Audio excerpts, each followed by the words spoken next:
everybody. Welcome to another Inkarnate live stream. We're doing a blacksmith shop today.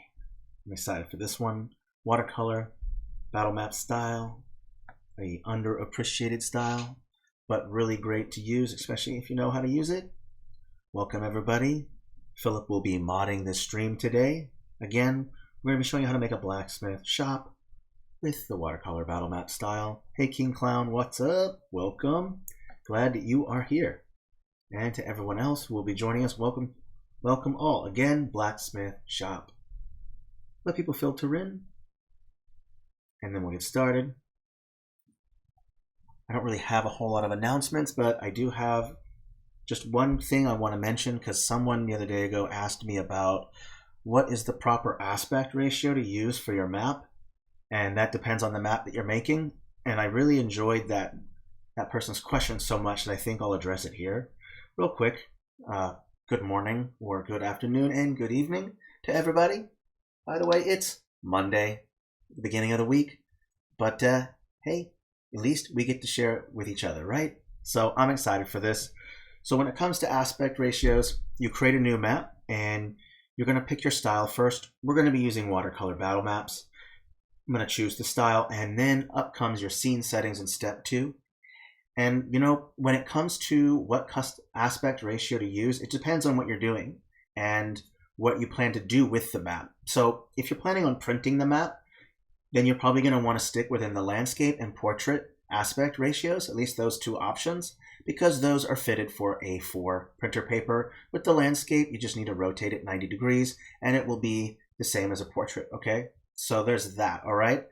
But if you're not printing, and you're just using maybe VTT, or you just want to make like an interesting aspect ratio for maybe a town that you're making or whatever, then you can go with your custom. The square is great as well if you want to do just maybe like a little scene. But if you're just trying to, I think in general, most people are going to be using landscape and portrait. We can go into the future about tutorials about aspect ratios in a little more depth. And maybe that will be helpful, but I think for most people, landscape and portrait is where you want to start. And we're making a blacksmith shop, and with a blacksmith shop, I kind of feel like just keeping it in landscape is fine, and it can be rotated also to be portrait if you want to print it out that way. So I'm going to stick with just landscape. I think it will work well with a blacksmith shop. It's not like we're making a huge city and we have to go with a long vertical or horizontal aspect ratio. So landscape is a good place to start. So I'm going to create the map. And actually it's in 2K. I'm going to go back real quick and do it in 3K instead. So I'll go back to create a new map. So that way it's in a nice resolution so you can kind of see 3K. I'm going to create the map, let it load. Hello everybody. It's a Monday morning. I know, Monday mornings are rough. Grab a nice cup of coffee, however way you like it. Sip it, guzzle it, whatever it is you need to do. Wake up. It's going to be a good morning, all right? It's going to be a good morning. At least for me. It's morning for me. All right, so first, once we've established that, we want to think about our layout, right? When you're thinking about a blacksmith shop, or just any kind of interior or shop that you're making, it could be just like a mansion. It could be maybe just a hut, a witch's cottage, whatever it is you're making. You want to think about first utility, and that will help to get the layout first. So most obvious things that I think with a blacksmith shop is they need a forge area that's going to have their furnace, it's going to have barrels of water, it's going to have their anvil, tools like hammers and stuff like that. It's going to have billows. So clearly a forge space, and that would be maybe outside with some covering over it. So that way, you know, rain doesn't kind of get in the way of your work. And then obviously, if the blacksmith lives next to their shop, as you would expect them to be, then you might want to create a residential space. So that means like a house, and it can be 2 floors, 1 floor. It depends how much you're going to put in it. It's a blacksmith shop. So unless it's maybe a very, very wealthy blacksmith shop, you don't have to add too much in the residence, just a place to sleep, a kitchen or cooking space. And then if you want to put in a bathroom if you can fit it in, or have the bathroom be outside like a latrine, or it could be an outhouse. Whatever, it just depends how much detail you want to go with and how wealthy that blacksmith is. So the more wealthy, let's say, a shop owner is in their storefront, then you might want to add more things like a shower, the actual bathroom space, a bathtub, or just a barrel with water, hot water in it. So think about those things. Now we want to also think about the general layout of it. How is it that I want it to look? As always, I like to use the path tool as kind of like a guide to help me out. And I'm just going to use this. I'm not going to worry too much about the shadow or anything like that. I just want to be able to see it and then figure out what it is I'm going to want to make.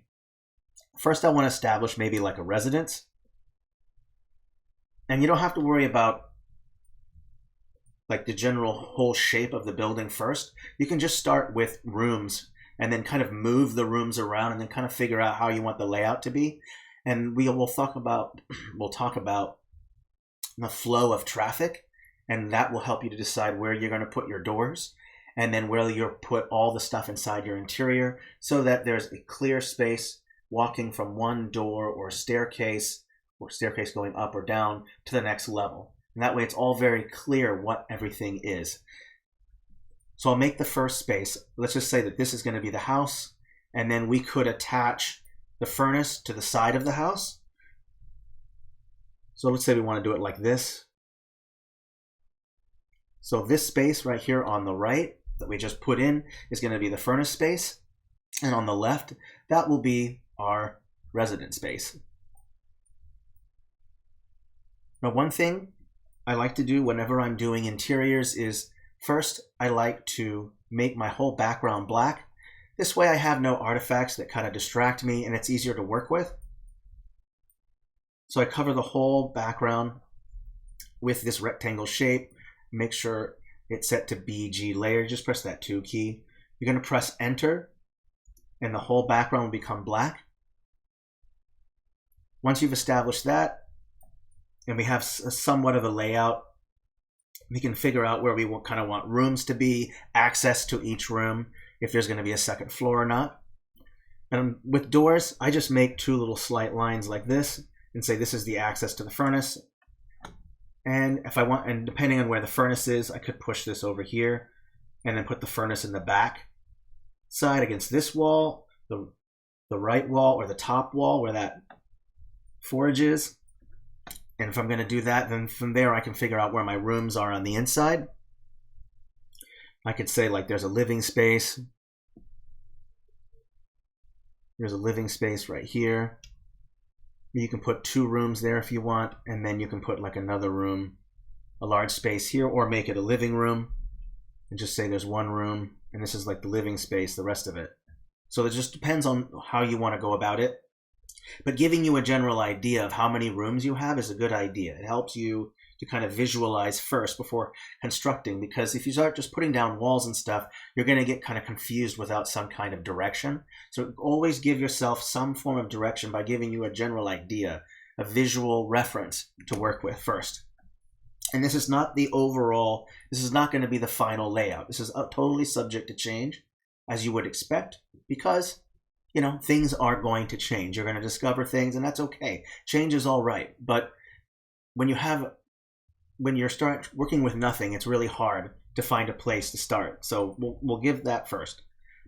Now that I have a general idea of what I want, I can go in with my stamps. And there are basic walls that you can start with, and you can construct your walls if you want, piece by piece. And we're working on some things that might be helpful with wall creation. And you can use just the basic shapes you have already. These are just composite stamps. You can totally use these if you want, if you feel that they'll work for you. That's okay. It already kind of fits to the shape that we want. If you're not cool with that shape and you want to make changes to it because you don't see the doors are in the right place, like maybe you want a door somewhere else and it's not there, or you don't care much for this shape, you want to use a different one. I mean, when it comes to building shapes, in the realm of medieval, these square shapes are pretty basic. If you want to go a little more fantasy, more World of Warcraft, you can piece together your own kind of wonky looking shapes to give it more character, and that just depends on how much work you want to put into it. But if you're on the fly, want to make this very quick blacksmith shop, then I recommend just using the composite stamps like these composite wall stamps, and kind of sizing them up where you want, and then you can add walls into the interior. And that works out a little bit quicker, at least in my opinion. You don't have to worry about, well, do I need to put another door here? You can. That's what clipping masks are for, and that's what the other wall stamps you can use as well. So you can create something very, very quickly, because sometimes the walls can seem like the most challenging thing or kind of the most time consuming. And there are ways to get around that, using a composite stamp and then being maybe more intricate with your interior walls, maybe some circular shapes or whatever to give it more character. That's up to you. So let's say we want to go with this shape, and that's okay. This could be maybe this side right here will be the forge.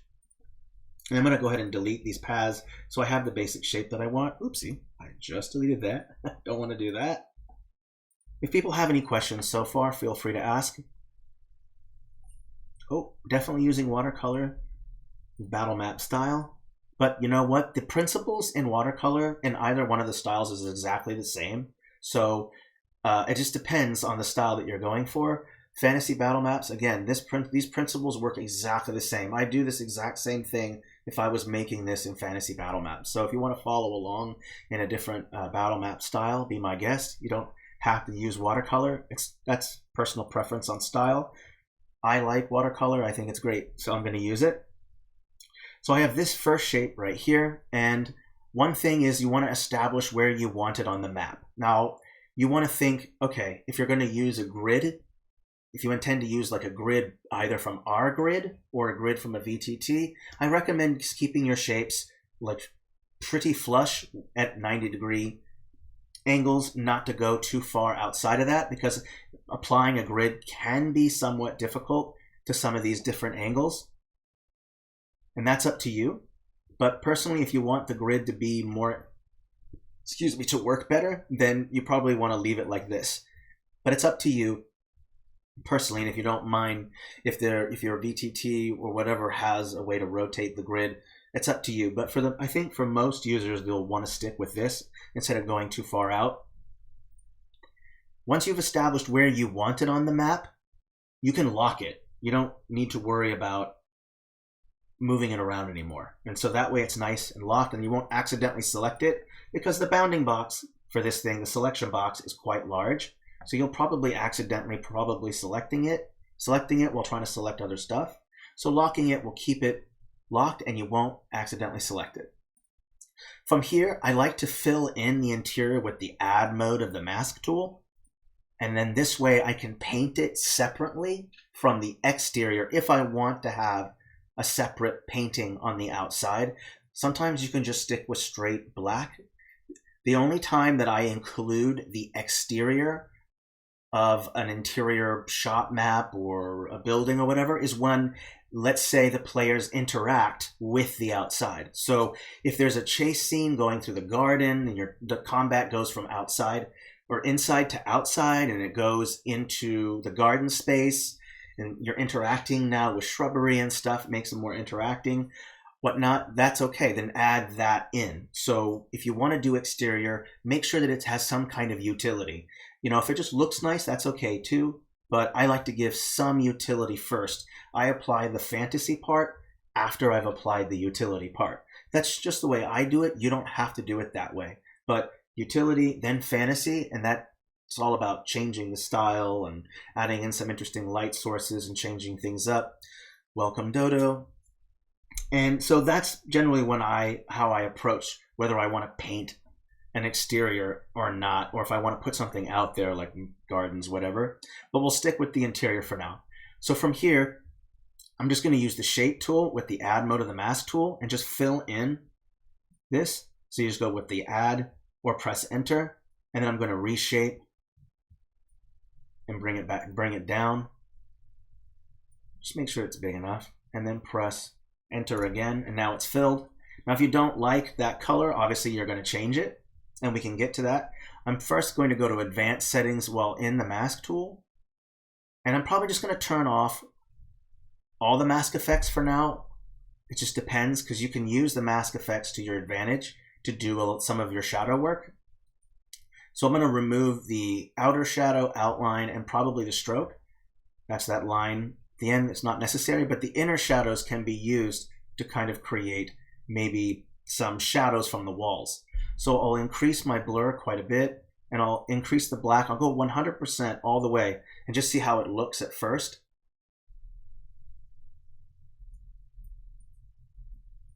I'm going to zoom in and take a look. I think that kind of looks okay.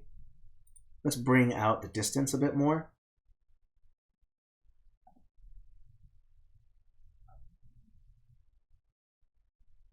Let's take a look. Okay, I think that's fine. That will do for now. You don't have to do that if you don't want to. You can also just turn off the mask effects, just completely disable them, which is kind of helpful because every time you do an action, the object and layer shadows get disabled and they kind of flash a little bit, and that can be kind of frustrating. And if you have a slower machine, that can even cause a little bit of lag. So just disabling them from the start is generally kind of a good way to kind of free up some space and to not make it so laggy. So I just turn them off immediately. You don't have to do that. It's up to you. Hey, first time chatter. Castle Soul, welcome. Glad you're here. Hello. Awesome. So I've went ahead and created my interior, and I filled it in with the add mode of the mask tool. It's on a separate layer, so I can paint it separately. That's really, really helpful if I'm trying to not accidentally go outside of painting on the exterior. So I'll give you a quick demo so you can see it. I'll apply like this, and I'm going to go across, and when I go to the FG, it's only going to paint the interior. You notice how it's not going onto the BG? That's very, very helpful, right? Because you might make a mistake and accidentally paint outside. That's very frustrating. If I set to the BG layer, you'll notice that it's only going to paint the exterior of the map. So that's very helpful, using 2 layers to kind of help you from making any mistakes. From there, we can add in a texture. If you want to add a texture in right away, you can. I'll tell you some methods that I use. If it's a single floor, the base floor can be made of stone. It depends on how wealthy the owner of the building is. If they're wealthier, they might use kind of stone as the base, and that way it acts as a nice kind of hard surface. And then the next floor might be wood beams instead, with wood planks at the top, because it's not as heavy.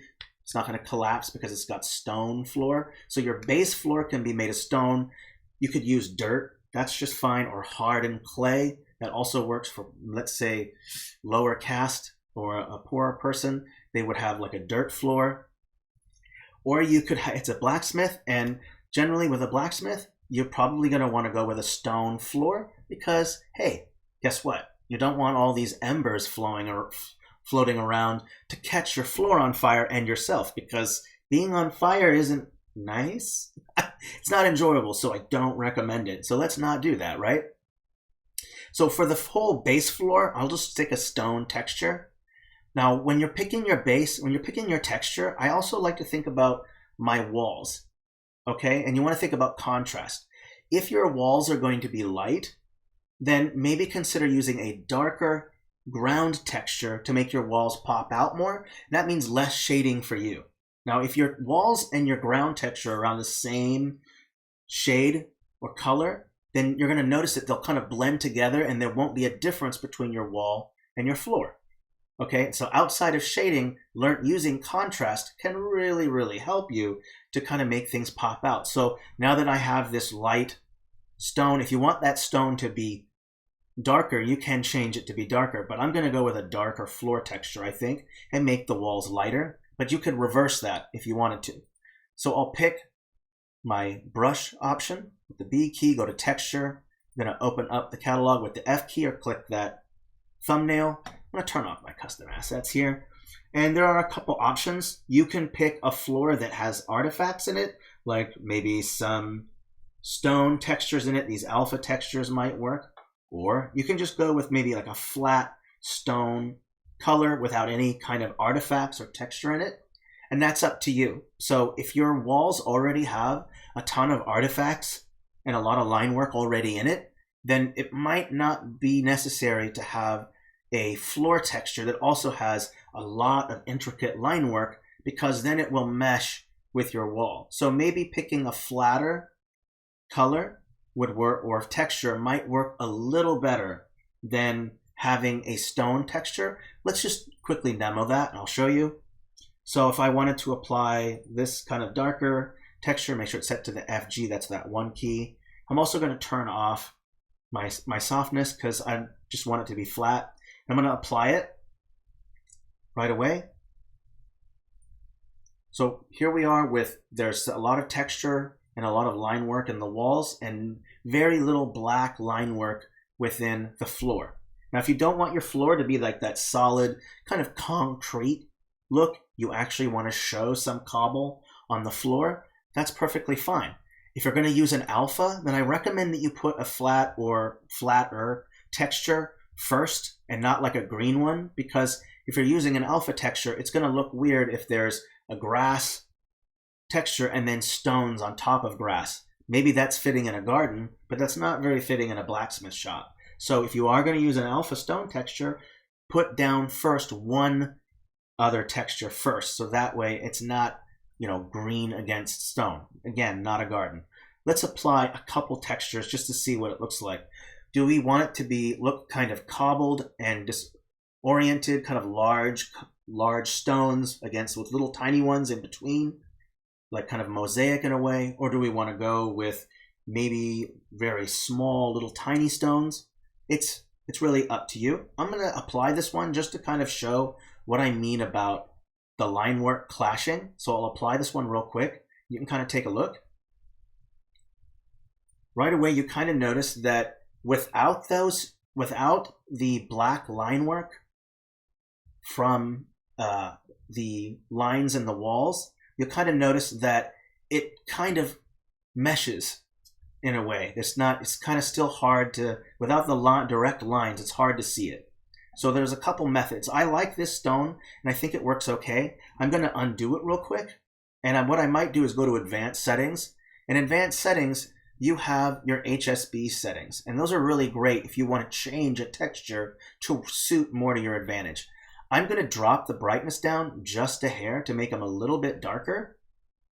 And then I'm going to apply it again real quick. And right away, this helps just a little bit more. It creates a darker floor texture, allowing the walls to pop out more, right? And we can do more to make that work too. We can continue on using our object or layer shadow settings or our mask settings to kind of help with that, as well as painting. Hello, welcome Beatrix. Ray, so glad that you're here. Awesome. So I think this texture works just fine for now. We'll do more painting a little bit later, but for now we'll stick with this. This works pretty good. Once you've done that, then you can go with your interior walls. And there are a couple ways that you can go about your interior walls. For me, the most thickest walls are going to be made of stone, and they're going to be your outer walls because they're going to basically support a second floor or the very large roof and whatever frame that it has at the top, whether it's an A-frame, whatever pitch that A-frame is. So it's got to support that. So a stone exterior walls. Now you only need to add in stone interior walls unless there's maybe a second floor resting on top. Now if you want, we can add a second floor in, okay? So we'll do maybe a nice trick, maybe do something fun here to make this work. So now we have our wall established. Let's go into that stamp catalog, and we're going to look for that same wall, but as a set instead of the composite. So up right here, you see this wall right here. We have to make sure it's set to the same size. Okay. And then from there, we're going to start working on maybe applying a second floor, maybe over here, down here, or we can add the second floor up here. Now this one can be tricky, because you also have to factor in where your furnace chimney is going to be. It would be really hilarious if you created your bedroom window right next to where your chimney is. You're going to be smoking out your room. That's not the kind of hotboxing you want, okay? That's not what you want. So that's not going to work out, okay? So instead, make sure you're very careful about where you put your chimney and where you're going to put your second floor at. It's okay to put a second floor next to your chimney of your furnace. Just make sure that the chimney is tall enough that it goes over the second floor. It's higher than the roof of the second floor, and that way you're not going to get smoked out. That's not what you want, okay? So I'll go ahead and figure out where my second floor is going to be. I can go back into composites real quick and choose one that might work well first. So let's just say that I want to put one right here up top like this. And maybe there's a balcony right here or something like that. So this will be like a balcony. So this is my second floor, and I've established where it is. And then I can put that second floor over here in this corner, or put it over here, wherever you want to put it, just to establish your second floor. And the second floor doesn't have to be made of stone. It can also be made of wood if you want. It's up to you. So if you say, I don't want that to be made of stone, you can go in. I don't know if there is a wooden composite or not. We can check. I don't see one. Stone works fine too. It's okay. We'll give it more like a tower feel. And in fantasy, you kind of notice, even with houses, you'll see kind of a bastion or a tower or kind of a turret of sorts. It's added into the architecture, giving it more of a castle feel to it. I'm sure you've seen that in a lot of different styles. But so this is where this is going to be. So this is where that second floor will be. And we're going to establish that there's a second floor by adding in some pillars. They're going to support the second floor in the interior. So just so you know what I'm talking about, I'll kind of show you. We're going to create pillars in these sections right here because the second floor is resting upon these foundations. Okay, so now you know what it is we're going to be doing. So I'll go ahead and delete that. We're going to go back in and grab those single stamps. And we can start by creating some pillars. First, I'm going to use this stamp right here, and I'm going to let the wall go out like this. And actually there is another stamp that I might be able to use that might work better. Let me check. This one, I think I can use both. It'll be just fine. Go ahead and add this one on here again, my mistake. Like this. And we'll put another one right here like this. And of course I want to make sure I line these up properly. So I'll go up top and put this down like this just to make sure that I have it lined up properly. Oopsie, not that one. My mistake. Let's get it on. There we go. All right, I think that's lined up. Now we can move this back down. And I'll copy paste this and flip it around. There we go. Okay, and so there's that space. Now I might want to create a pillar maybe in the center. I can just copy and paste these two, put them on top of each other, and there's my pillar. I'm going to go ahead and group these, and I'm going to label it a pillar right away. So that way if I want to add another pillar, I can, and it will be there and I know where it is. So I can put a couple in, but that all depends on the size of the door. You could just say that this is a pillar that's kind of holding that up, and there's some space right here. And we might want to consider making the same kind of arrangement or similar to going across this side. So I'll apply the same. Just grab these two stamps. I'll flip them around like this, and we'll have to line them up, of course. I'll just put them there for now. See how good my eyeball is. Could be totally, I love it. So I'm gonna, this is a perfect chance to embarrass myself. Just totally miss the mark. It'll be awesome. We'll see how it goes. And so I'll apply this one here.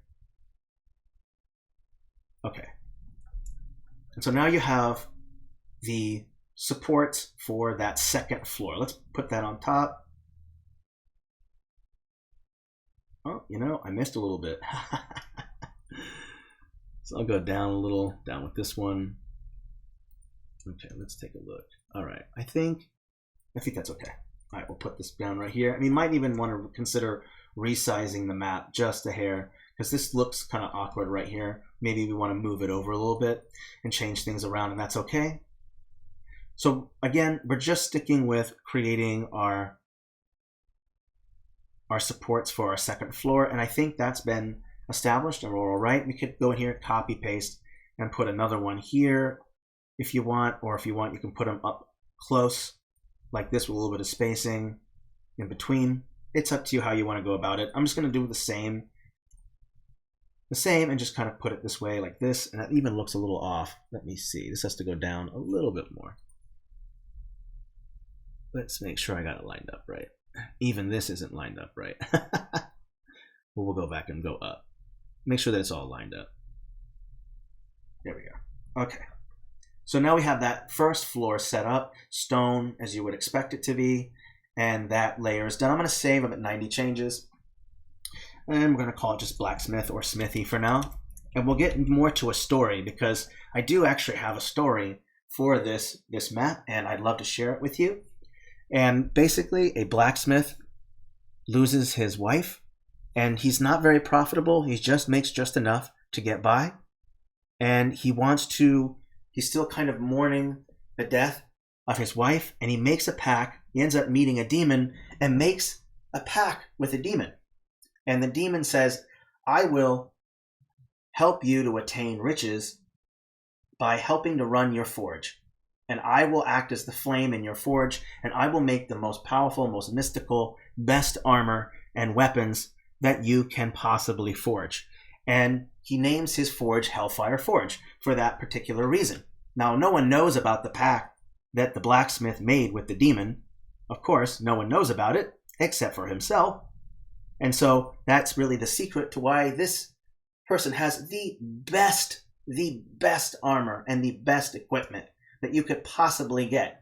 But hey, be careful. When you make pacts with devils and demons, doesn't always work out for you in the end. So, but for now, let's just stick with that story, and we're going to go with that. And if you guys have some fun ideas that you want to add to it, hey, I'm open, okay? So Hellfire Forge, here we go. Let's keep going.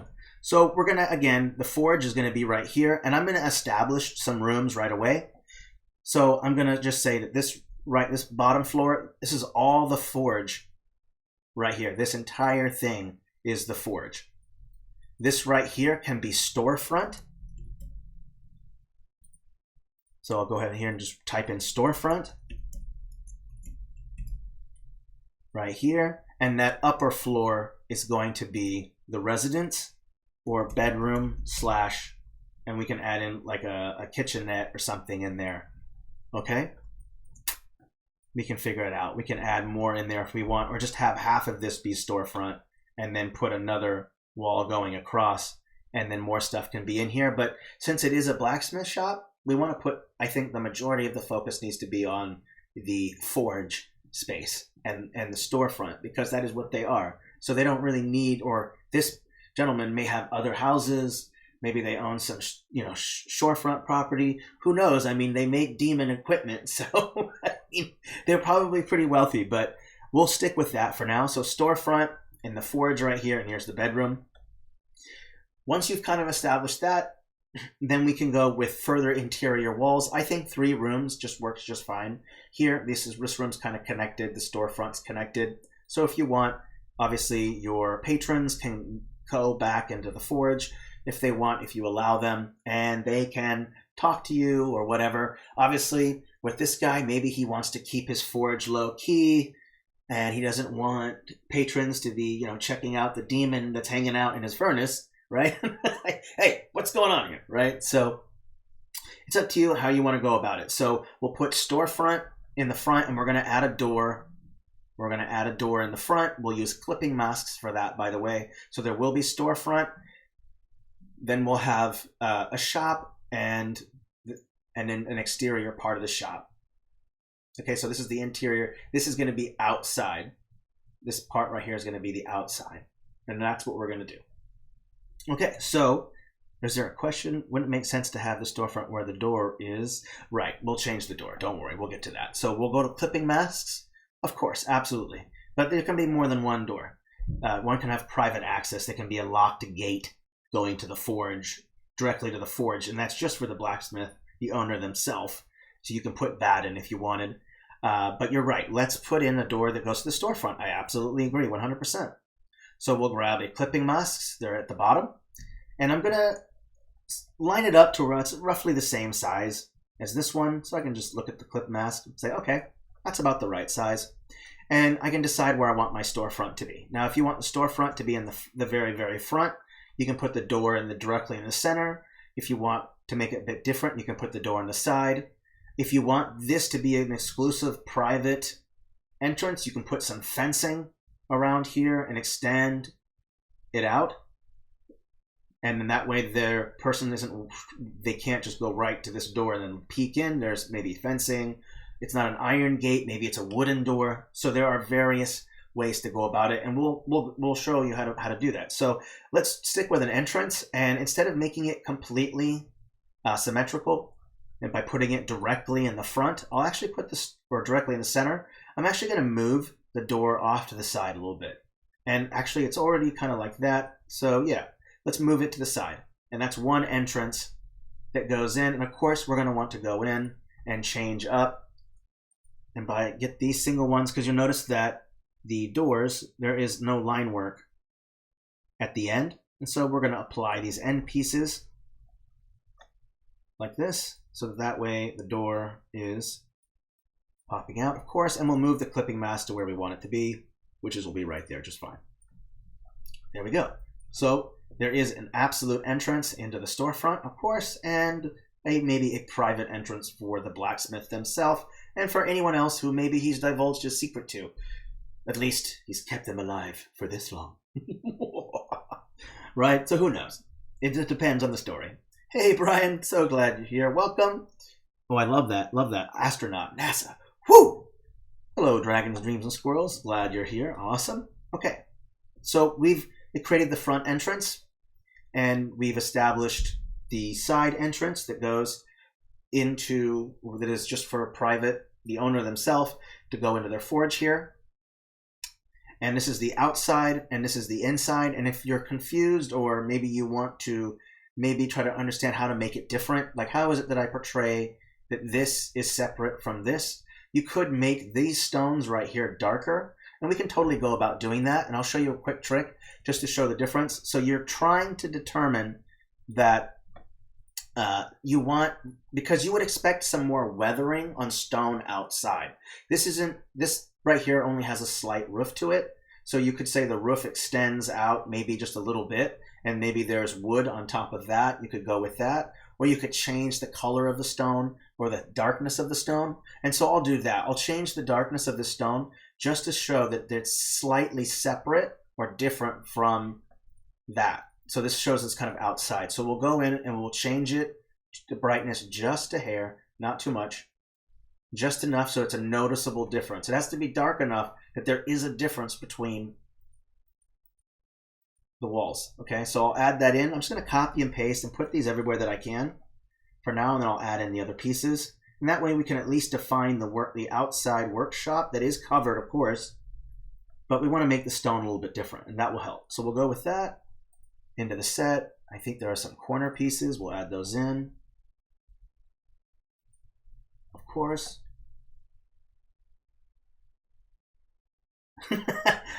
Are you unhappy with your sword, sir? You will be cast into the forge. I love this. Heck yeah, that's right. We're going to harvest your soul to make the best sword ever. Awesome. I dig. Okay, so we'll go in. Hey, first time chatter, Warhawks. Welcome. Okay, I'm going to continue adding in these darker walls. And of course, I want to make my end pieces as well. And I might even want to consider making an end piece for this one, just to show that these are kind of separate. We'll add one in here like this. So this is one way you can go about it. So you can have it slightly different. Now you'll notice that there is a bit of a difference now between that out part and that inner part. Of course, that's how everyone makes their swords. Throw in a soul, get a level 1 sword. Throw in 12 souls. Yeah, probably shouldn't be promoting murder, but hey, whatever. Hey, throw in those souls, all right? Throw them in there. You weren't using it anyway. Okay, so we got that. I'm going to 38 changes. I'm going to save.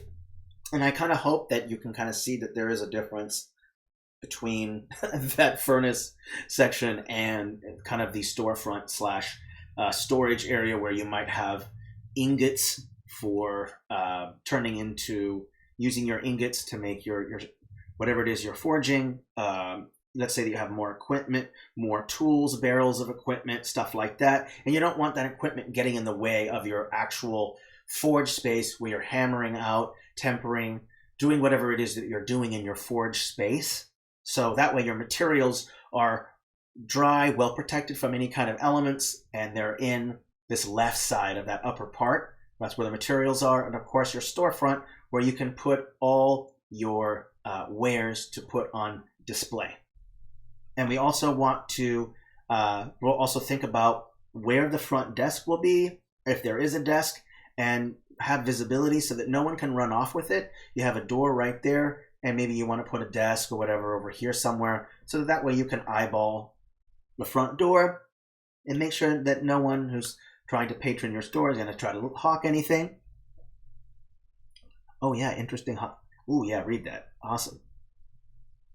Yeah, hey, if you got historical knowledge, feel free to share that, because that's awesome. I like it. Okay, if there's any questions so far, feel free to ask me. Feel free to ask Philip. Philip is modding today, so go ahead and ask. We're already 41 minutes in, and we haven't gotten very far, so we'll speed it up. So now that we've done that, I personally like to start with the most important room when it comes to a shop. And for me, the most important room at a blacksmith would obviously be the forge, right? And when it comes to a forge, you're probably going to want to create one. I want to create a furnace. So I'll go into my catalog, and there are a couple options that you might want to go about. I'm going to type in fire real quick and see if what they had. There's a fireplace there. This doesn't really look like a fireplace. It actually looks kind of more like a forge. It's got, yeah, this might work okay. We'll take a look here, and I don't know if it's going to work at 160 as well. That's quite large. Might want to consider bringing it down. The way to think about scale is just what first item you put on the map. So a great one for me too is to figure out your door space.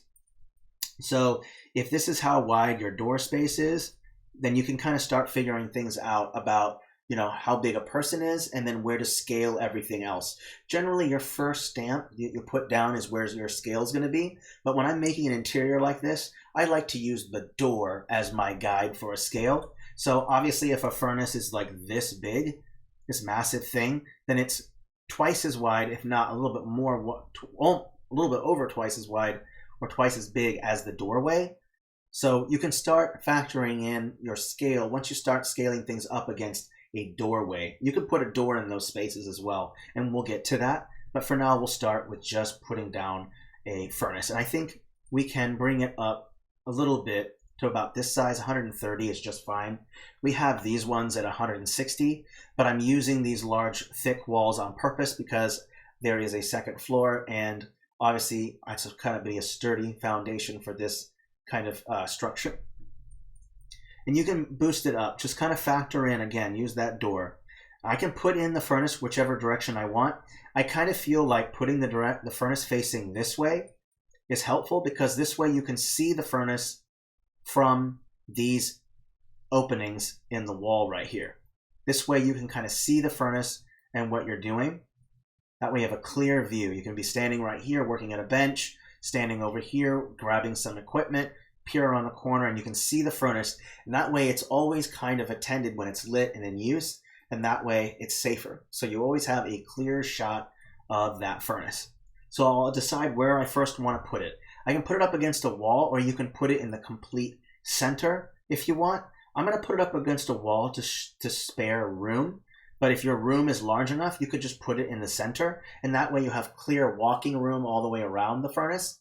But that's up to you. I'm going to put it up against the wall. That's not something that everyone has to do. That's up to you. So I'll put that there for now. And it kind of has the little tongs right here that you can move coal around. So I think this will work just fine for now. If you're not satisfied with this, there's different ones you can use. We can type in and see if there's a furnace. Just one moment while I type it in. Yeah, there's one right here. This one can work just fine. Actually, I'll stick with this one. I like this even better. It's actually a little bit better than that one. This one looks a little bit more like a furnace. We'll bring it down to 100 because it's already quite large. And I'll put it up against the wall. Yeah, this one works just nice. And the stone is around the same darkness as well as this stone. So that works quite nice, actually. Really enjoying that. Now from here, we can push it in a little bit, and then we need to create, obviously, the smokestack. Where is the smoke from this fire coming from? Is it just blowing out from the back? Where is it coming from, right? So we have to figure out where that is. So we might want to consider adding in a chimney. So we'll type that in. And you'll see that there's a bunch. There's kind of this one right here. There's a standard one.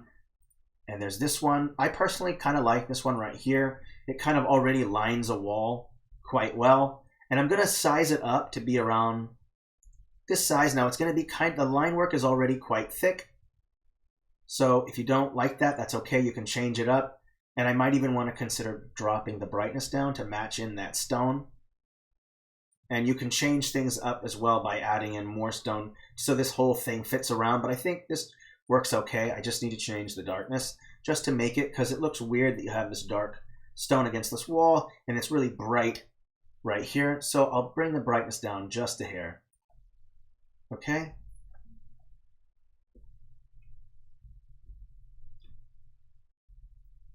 There's a quick question here. Oh yeah, we'll let Philip answer that question. It's a great question, Philip. So just to keep the stream going. Okay. All right, so now you have lined up where your furnace is. You've got the smokestack right here. You can see it rather clearly. If you don't really like that there's a wall there, you can change things up and put something on top of it. You can also compose it differently. So you have this here. You can grab this. I can copy and paste this if I want, and then throw it and flip it around and put it underneath if you'd like. If you want to not have kind of that same thing, I'm going to go ahead and warp it, go to transform, and I can change the height and the width of it. Now there will be some skewing going on, but this might help to kind of help some of the, make it look a little bit better. So I'll change things up just a little bit like this. Where am I? Let's flip it around. I think this looks okay. And I want to warp it a little bit less. That's still a little too much. I just want enough so that this will be on top like this. And I think when I add in this other one, I want to change the brightness on this one as well. Bring it down a little bit. There we go. Put this one on top. And I'm going to group it. So I'll group all of it. Everything is now selected. And I should make sure the group is on top. So this way, now your wall isn't look like it looks weird. So now your furnace is kind of connected. And we might want to even change a couple things with this group as well. I kind of noticed that they're flipped. So I'm going to flip this around real quick like this so that the dark side is all on the same side. There we go. So you have your furnace. There you go. So your furnace is there. It's not down. It doesn't look like it's, you know, somehow strangely attached to the wall. It's there. And you have your full furnace there. So now you have that. Next step, you kind of think about, okay, maybe you want to add in what kind of things you're going to find in the shop. I think about an anvil, which is where they're going to temper whatever the metal is that they're working with. There's probably going to be a barrel with water, and that is to cool down, or some kind of trough that's going to have water to cool down whatever it is that I'm working on, or to cool off my tools. Okay, so there's a barrel of water. There's going to be a couple other items like a billow, and the billow is used to heat up. You want to get that fire burning. So there are certain temperatures that you need to reach to get metal to melt, right? A certain heat so that the molecules are moving with such friction that they kind of liquefy. And so to get to that, you need to get the heat up. How do you get the heat up? By applying a lot of air, a lot of air. So you get those billows pumping up, you get that furnace nice and stoked, nice and hot, and that way you can get those ingots nice and liquidy. Now, I don't know too much actually about blacksmith, about smith shops and the history. I only know a little, just enough to kind of showcase making the shop, but I actually don't know a lot about methods and things like that. Like I'm only kind of a armchair kind of historian when it comes to this kind of stuff, so I can't give you that information, but I'm glad to see that there are users in the chat who are, or people who are actually giving kind of some history there, and I love that. History is so much fun and so interesting to learn, so That's great. Thank you, everybody. Hey, Wide Eye. How's it going, HD Wide Eye? Welcome. Okay, so we've established the furnace. So next step, let's go ahead and add in our anvil. So we have an anvil there, and I want to factor in where my anvil will be because I want to have access to both when I reach to grab the metal, the hot metal out of the furnace and onto so it has to be within arm's length. So I want to be able to grab whatever's in the furnace, move it over to the anvil, and then to hammer it out. So what I'll do is, because I'll think about left and right-handed, so right hand will be the hammer hand, and if that's the case and I'm facing the furnace, I might want to consider putting the anvil on the right side so that way I can pull to my left, grab what I want out of the furnace, put it on the anvil, and then my hammer strikes will be right there with my anvil on my right side, right down. Now if you're left, you want your blacksmith to be left-handed, put the anvil on the other side. That's up to you. But for me, technically I'm ambidextrous, but I've never blacksmithed before, so I probably wouldn't do hammering with my left. I'd do it with my right. I don't know. I haven't done it, so I can't say. But I think putting it on this side might be a good way, and that way it's just straight, just easy access right to that furnace, right to that anvil, okay? Awesome. So now you have that. You got your furnace, you have the anvil, and you might want to consider adding in maybe a hammer. So I'll type in hammer, and if it doesn't show up, it might be under tools. So let me apply that. Oh, let's see here. Oh, I don't. Oh, there it is, a hammer right there. Okay. You can put the hammer, there are a lot of different ways when I go with tools. I'll just put the hammer on top of it for now, but if you want, we could put a hot piece of metal, like a hot piece of metal on top of it, and that'd be really cool, so we can go with that. Lots of different ways to go about it, but for now we'll put a hammer there just for now. And I might want to consider adding in my barrel, of course, so I'll type in barrel, and I'm going to expand all so I can kind of see to make sure it has the options that I want. There's a barrel right here. Now this one doesn't have any water in it, not that I know of, and I don't think there are any barrels that have water in it. That's okay. I'll show you a fun trick on how to put water inside of a barrel. So I'm going to think about the size of that barrel and make sure that I can put like maybe whatever tool or what kind of weapon I want to fit in there, fit with the same scale. So let me just check the overall scale here. 100, 100 scale here, barrels at 100. This furnace, even this furnace is at 100, so I think this works out just fine. So I'll put the barrel right here. And since it's next to a furnace, I kind of expect it to have a little bit more soot on it, maybe a little bit more weathered. It seems bright brown, so I'm going to desaturate it, and I'm also going to drop the brightness to give it a little bit less of a bright feel to it. I don't really care for how bright that is, so I'll put that there.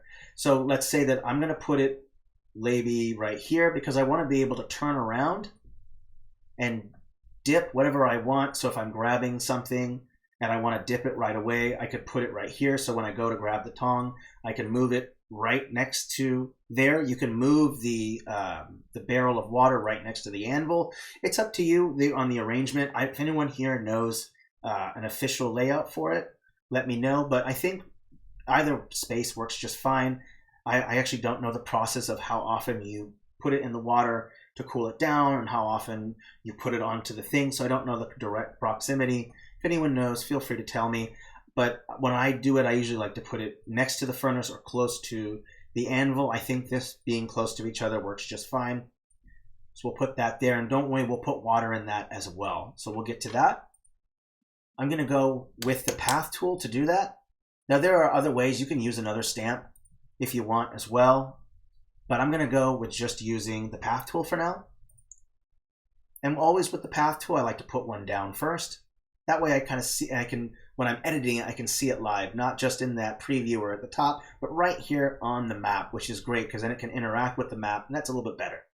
I also want to make sure that it's a layer above. I'm going to just immediately turn off all the shadows because I don't feel like I really need them. I'm going to change the color to a blue color. That's a little light. Let's go with something like that. I think that works just fine. And I'm also going to change my blend mode. I'm going to put it right on top so that way I can interact with the barrel. And we'll kind of go over it. I like this right here. This looks fine. So that'll work just fine. And then from there, because the watercolor style has these thick black lines, that's great. So now I can go in, start right here with the path tool, which is already set up for me, and just kind of fill in this space. And there is my barrel of water. And you know what? We're just going to have to just have barrels of water. So don't worry, we'll go with that. But at least right now with the blend mode, you notice that it's a dark blue showing that it's somewhat deep barrel. And then you can put stuff on top of that. You can put some tongs, maybe resting on the edge of it. You can put tongs on the ground, whatever you want. And we'll add more texturing as we go. Because me personally, I like to add the base texture, add my stamps, and then do texturing after that. Because, you know, I would expect some grime and dirt being near the edge of the furnace, being around the anvil. You know, I would just expect some grime and dirt to be in there. And there are a couple ways to go about that. You can use texturing, or you can use a stamp with blend mode, and that way you don't have to do all these brush strokes to get it the way you want, but though you can. So we'll go over various methods of making something look kind of messy. Let's think about what other things we also have. So we want to add in billows, and I'm not sure if there are any or not. Let's just type in billow and see if there are any. I don't think there is yet for the blacksmith shop. That's okay. We'll go over it. Hold on one second, we'll go through. I'm going to go into the pack structure. So when I go in, I click this and I can look at all my stuff right here. I'll turn everything off and just go to equipment and tools so I can view all the equipment and tools. Already I see some shields and some weapons. That's great because we're going to be using that for this shop. So that will work perfect.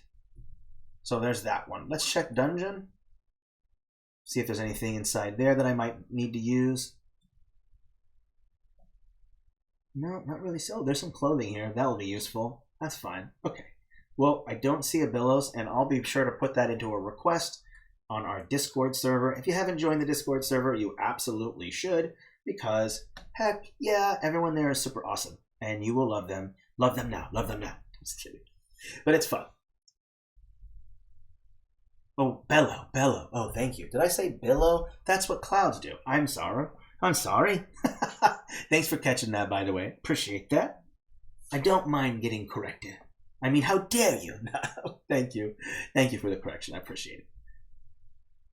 Okay, let's keep going. So there are no bellows. That's not good. And that's okay. We're going to go back real quick.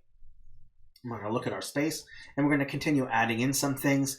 I'm going to add in a table, I think, would be a good idea. So I'll make sure to select everything in the pack. All the packs are selected. I can type in table, and from there we can put some space on there. Let's fill in some space. Under Gothic Horror. Hey, thank you, by the way. I'm not sure why it didn't show up, so I'll check that out. Let's go to wooden table first, and I'm going to put in my table. And again, it's super bright, so I'm going to drop the saturation and drop the brightness to kind of create more weathered looking wood. And I don't want to make it perfectly parallel with the lines of the walls, because if you're at a workbench or work table, you know, you're bumping into things, hammering things, moving things around. Rotate it just a hair, just a little bit, so it's noticeably different, and that will give it the sense of use. When you rotate some things, like you rotate a bed, rotate a chair a little bit, and so they're not perfectly lined up with your walls, again, that will show use. So that's just something that I like to do, and it works every time for me. With these tables, you might want to consider adding in like maybe a work stool. So we'll type in stool. And I will look up those, oopsie, stool. That didn't work out right. So I'll take the stool, we'll look at that real quick. We'll click that, and I want my stool to be below, because it's what's higher, a table or a stool, right? The stool is definitely going to be shorter than the table. And of course, I'm going to show the difference in height, I'm also going to, again, drop the saturation. I'm going to drop the brightness down even more, so it's even darker. Now, if it's way out like this, I don't recommend making it that dark, but since it's so close, it seems like it's pushed underneath the table a little bit, make it a little bit darker. So that way it will look like it's underneath while the table is up on top, okay? And we'll move it out a little bit more. So it's right there. Okay, so we have a work table. We're going to want to throw in that billow, so I'll go into that Gothic style. Thank you very much for mentioning it. So under Gothic Horror, I'll click that, and I think there is a bellow. I have to catch myself on this one. Sneaky, sneaky, why you hiding? We'll find it. We'll find it. Where are you? Let's take a look. I probably just rolled right past it, knowing myself. That's my style. Just, well, you know, I don't. Did I miss it? I must have missed it. Am I scrolling too fast? Oh, I know I missed it. Where are you? Whoa, did I just scroll right by it? I don't see it now. Where did you guys see it? Clearly, I do not use this enough. I see tables, but I don't see a bellow anywhere. That's confusing. Well, did I type it in wrong? Oh, there it is. It's under castle. Oh my goodness. Okay, perfect. Whoa, this thing is absolutely massive. You might want to consider bringing it down just a hair, just to create more walking room. I'll put it just right up against here. I'll put it up a layer. Thank you, by the way, for mentioning it. And obviously I just spelled it wrong, so I don't mind getting called out. It's not a problem. So I'll just put that there. I'll rest it maybe on this stone right here. I want room for my blacksmith to be able to walk around, so I can maybe move this stuff a little bit more this way, and I'll move the barrel in the water a little bit over here, and I can even rotate this just a little bit, so that way there's a little bit more walking room for the blacksmith. Thank you to everyone in the chat. Appreciate it. Awesome. I'm so glad we have such great viewers. Love it. Thank you, everyone, for all your help. Okay, ooh, a little bright, so I'll probably drop the saturation down and bring the brightness down just a hair. There we go. So we do have our bellows. We've got a table, workbench space. We have the area where we do the tampering of our metals. We have a barrel with water. Let's also go with crates and barrels. In fact, there's some crates and barrels right there. So I'll throw in a couple barrels. Now, when it comes to like my furnace space, I like to not to place too many things wooden next to it. Like I don't like to put barrels or crates next to a furnace. So instead I like to put them maybe next to the workbench. So let me look up crate.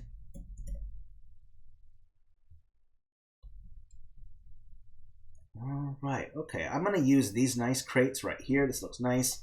Might have to do some changing again with the brightness and the saturation because I don't want them to be too bright. Again, I'm going to rotate them to show that there's been some movement and also vary in size because they're all the same size. And so I'll bring them down. I would expect crates and beer barrels to be of various sizes depending on the content within them, right? And if you want, you can even put one on top of a table, of course. So put one on top of a table. And this one is empty. See, there's nothing inside of it. So if you want, you could put something inside of it. So bring it up a little bit, and maybe you want to put some tools inside of there. So I have some tools here. I could throw in another hammer if I want, have it leaning up against the ledge there. I can throw in some pliers right here, throw in that into the bucket there. Maybe throw another pair right here. Maybe I have some plans. Let me see if we have paper. Apper. Do we have Apper? I don't think we have Apper.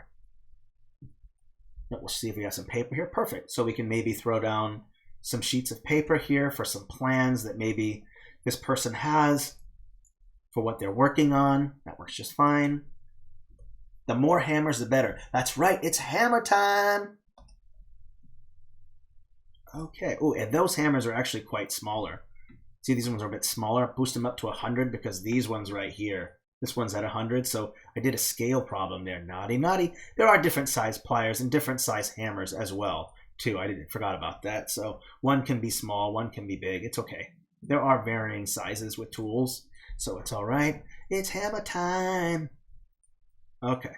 We've populated that desk. So far, looking good. I'm even going to throw in some light sources, and I'll show you how to put in some dirt and soot and how to break things up. there are a couple methods to go about doing that. So I think overall this looks good so far. More details can go in, like maybe you want to put some light sources in, like you want to put a torch up against this pillar right here so that there's light behind you, not just to the side here. So you want to think about your workspace being lit so that you can see what you're doing, because this is covered. This is a covered space. So I'll go in and I'll add in first a light source, and that means the source of where a light's coming from, not the light stamp itself. So a candle is a good start. So I'll maybe put in some candles on the table right here. And I'll put them fairly close so they can light up that table. And I'll also throw in a torch as well. Oh, there's a candle holder, so you can do that. Let's go with a candle holder. That might be better than a torch. So we'll throw this in, put it at 100. And I can put it up, make it even a little bit bigger. Put one right here. That looks just fine. For a lit space, I think that's fine. There's a light source here, light here. This furnace is going to be the major light source, so that'll work just fine. I think that's fine for now. Let's go ahead and give the illusion of some soot and dirt and kind of not this perfectly clean floor as you wouldn't expect. So I'm going to type in cloud real quick. You just kind of give it a moment to load. And so you have these nice clouds right here. Next step, we're going to go ahead and place them and arrange them where we want them to be. And I'm going to put them basically, I think on top should be fine. If you want it to only affect the floor and not the stamps, then put them, obviously to the bottom -5 layer. And that way your walls will not be affected by this. So we'll start with that first and move from there. Once you've done that, now you can go to your blend modes and you can change from darken. So you already have some dirt like that. You go to color burn, gives it a little bit darker feel to it. Maybe you want to go with lighten, screen, color. Go through the various blend modes and kind of figure out the ones that are going to work best for you. Up to you how you want to go about it. Totally up to you. I personally like the darken and the multiplies. I think this kind of works well. Let's boost it all the way up to a layer above, and you can kind of see what it looks like with it on top of, with the stamps on top of it. Personally, I think I'm just going to put it on a layer just below and not let the stamps be affected by it. That's just fine. Once you have that where you want it, then of course you're probably going to want to lock that cloud so you don't accidentally select it. Okay, so I'm not accidentally selecting the cloud. Perfect. You didn't have to do anything except for one stamp, change the blend mode, you're done. That way you don't have to do all the painting. You don't have to texture every single thing. That can be very, very frustrating. But I can tell you that the more texturing, the more detail, that pays off. So, but it's up to you. If you're a private contractor and you're private contract, you're privately employing for yourself, and you're trying to sell maps and you're on a rush, then I understand you don't have time to spend 3 hours texturing on a map. Again, just use a stamp, change the blend mode, boom, done. Okay? All right, so now that we've done that, we also have our light sources. Let's throw in the lights themselves. Okay, so I'll type in light, and all of them will pop up, and we're going to pick a light source. So I'm going to stick with these large, these yellow ones, and we might change the blend mode. We might change some things. Well, first, we'll just see how it looks. So I'm going to place one first, like this. I'm going to go with my transform tool real quick, and I'm going to change it to make it kind of flat and oval, and I'm going to put one directly over the furnace. So I'm going to put it at layer 5. It's going to be on top. So first step, where do you expect the most glow to be? From the source. So that one's done. Okay, now you've done that. So now you're going to go and you're going to add another light source, and we're going to boost the size up so it's going to fill up a majority of the room because it's a very large light source. We'll put it right on top like that. Now it's quite bright, and I wouldn't expect it to be that bright, so we can drop the opacity of the light stamp so that way the light is kind of like this instead. And of course, I do recommend once you have the lights that you lock them so that way you don't accidentally select them, because again, they are big stamps. If you're not satisfied with that, you can change blend modes to fit whatever to make the light fit better. And we might even make more changes. Remember, this is a demon forge. Now, if you don't have a demon forge, this is what you're going with. This kind of yellowish color. But this is a demon forge. No ordinary forge, my friends. It's got to be something a little bit more spookier and scarier, right? So let's say maybe it's purple, or it could be green. It's a demon, right? I kind of think purple works good. Purple looks good with gray, I think. So I'll change the hue to fit the purple color that I want, so that way the forge is that purplish color that I want. Demon fire! Yes, that's the way to do it.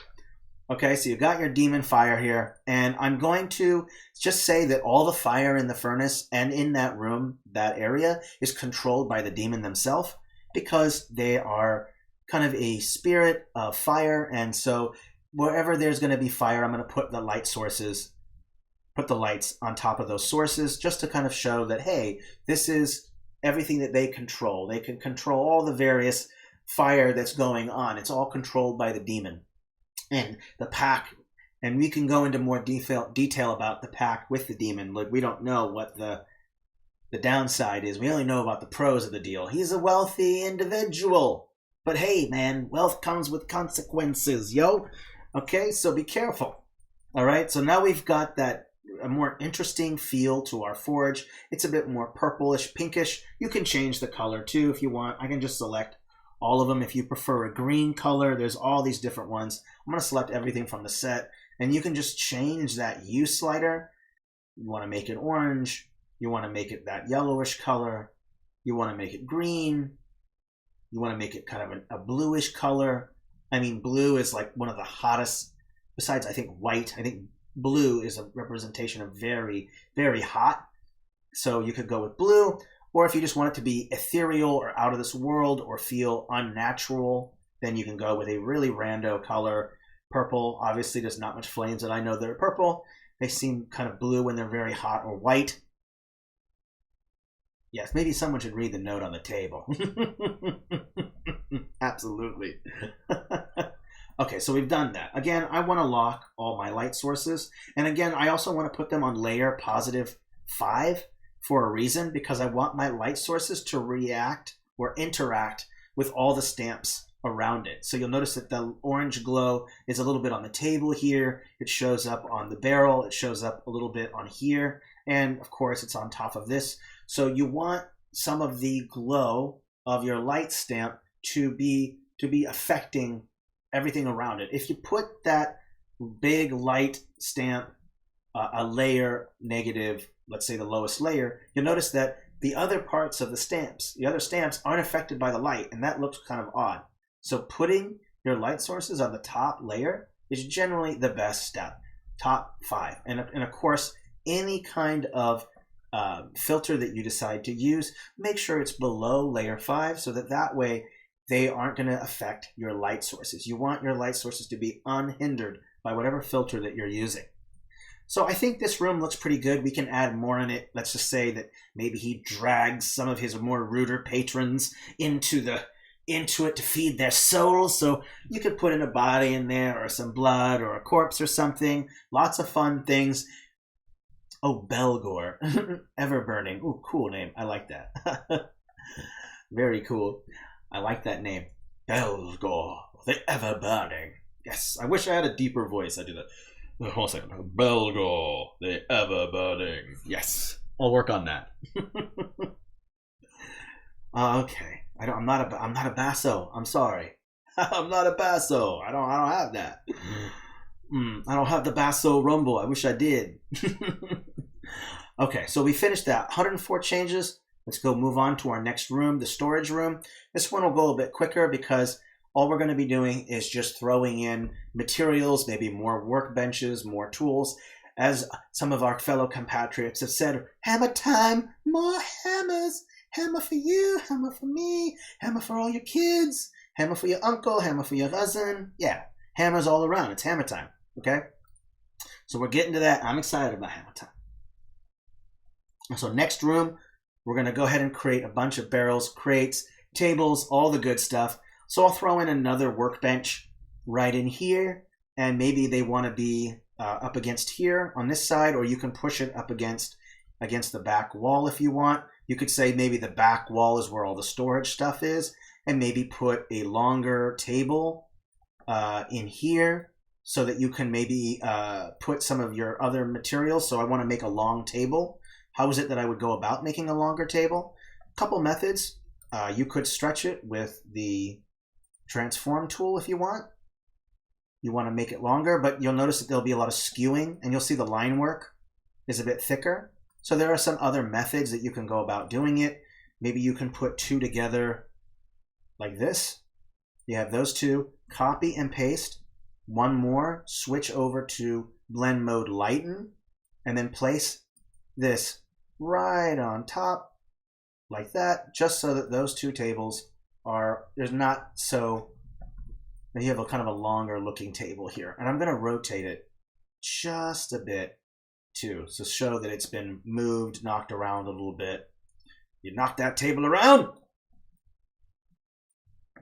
Okay, I'm going to group. Here we go. Nice long table. Kind of strange with this. We'll put stuff on top of that. Like, you don't have to worry about maybe inconsistencies with this. You just put stuff on top of it to hide it, and it will work out just fine. Hey, first time chatter, Numbnut, welcome. Glad you are here. Awesome, awesome. More the merrier. Gosh dang it, awesome. So many cool peeps here today. I love it. Knocked the table over. Poof! There was a struggle. That one patron called my sword. It was pimply. They didn't like it. I'm gonna throw them in the forge. However much that soul's worth. And I'm not going to put it in the center. I'm actually going to put it up against this wall right here. I actually kind of like that. That way there's more room. So I'll put a table there, and I can maybe put another table, like a round one or something there.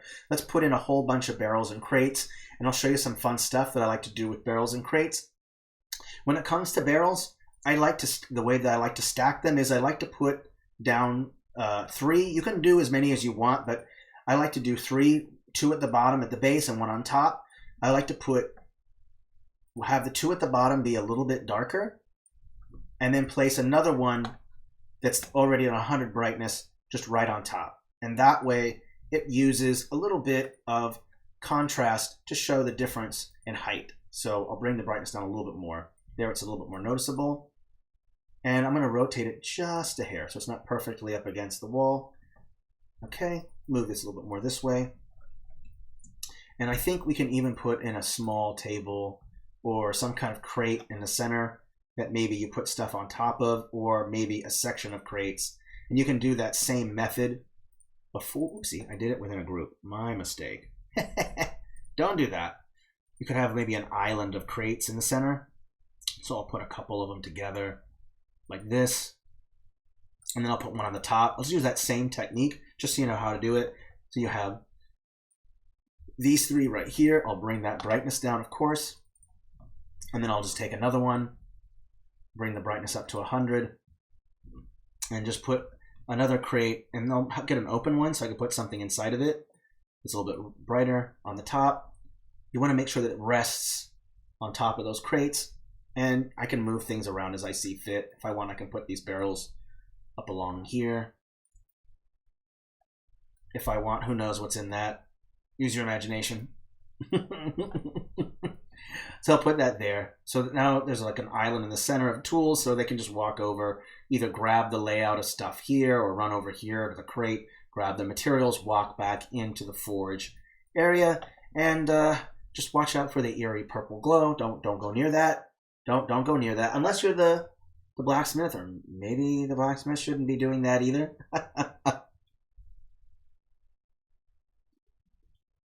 Always glad to help, Numbnut. So always reach out if you need it. Our Discord community is incredible, by the way. And I don't mind people asking for help from me. That is what we're all here for. We're going to be a helpful community. We're going to help each other out. Okay, so now I'm just going to add in a couple more real quick things in to the storage. Just throw in some rando crates. Just random ones. Just throw them in. And don't forget to change the size of them. As always, change the size just a little bit. And maybe put some on top. Of course, you're putting them on top because you want to hide some of that line work. So I'll go ahead and go like this. Put a smaller one on right here like this on the ledge. maybe put a tool. Let's put maybe this shear right here can go right across that line work right there. Put some of this right here. And now those lines aren't quite as prominent because you have some other things to help. You can also just rotate, change the size of it to match better, but I think right here this works just fine. So adding in the tools there, and you can decorate more. And again, you can throw in a cloud if you want to put maybe, again, some kind of dirt. So if you want, you can create like a trail maybe of dirt that goes from here to here. So we'll just go ahead and we'll just take some of these first and kind of place them around. I'm going to make kind of a circle that goes around like this, and we'll change that blend mode again to fit what we want. And that way there's kind of like a trail of dirt. And I'm going to select all those clouds just in the hamburger menu, select all from the set. And I think we went with darken, multiply. I think that works just fine.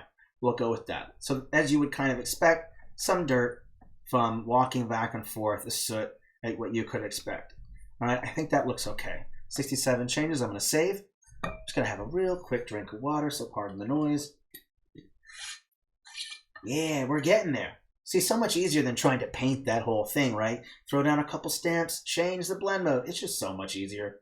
You really want to speed up your process by doing less in your process. So adding stamps and using them as a trail of dirt instead of painting it might be a little bit faster than trying to go through the various shades of brown and grass and dirt and rock to try to match it correctly. So using stamps to your advantage with blend modes is a way to really, really speed up that process. All right, so next step is going to be doing the quick storefront. We're at 11:21. I think, is everyone all right with at least another hour? I hope that's okay, because clearly it's going to take a little bit of time. We're almost there, though. But I'm thinking it's probably going to take another hour or so.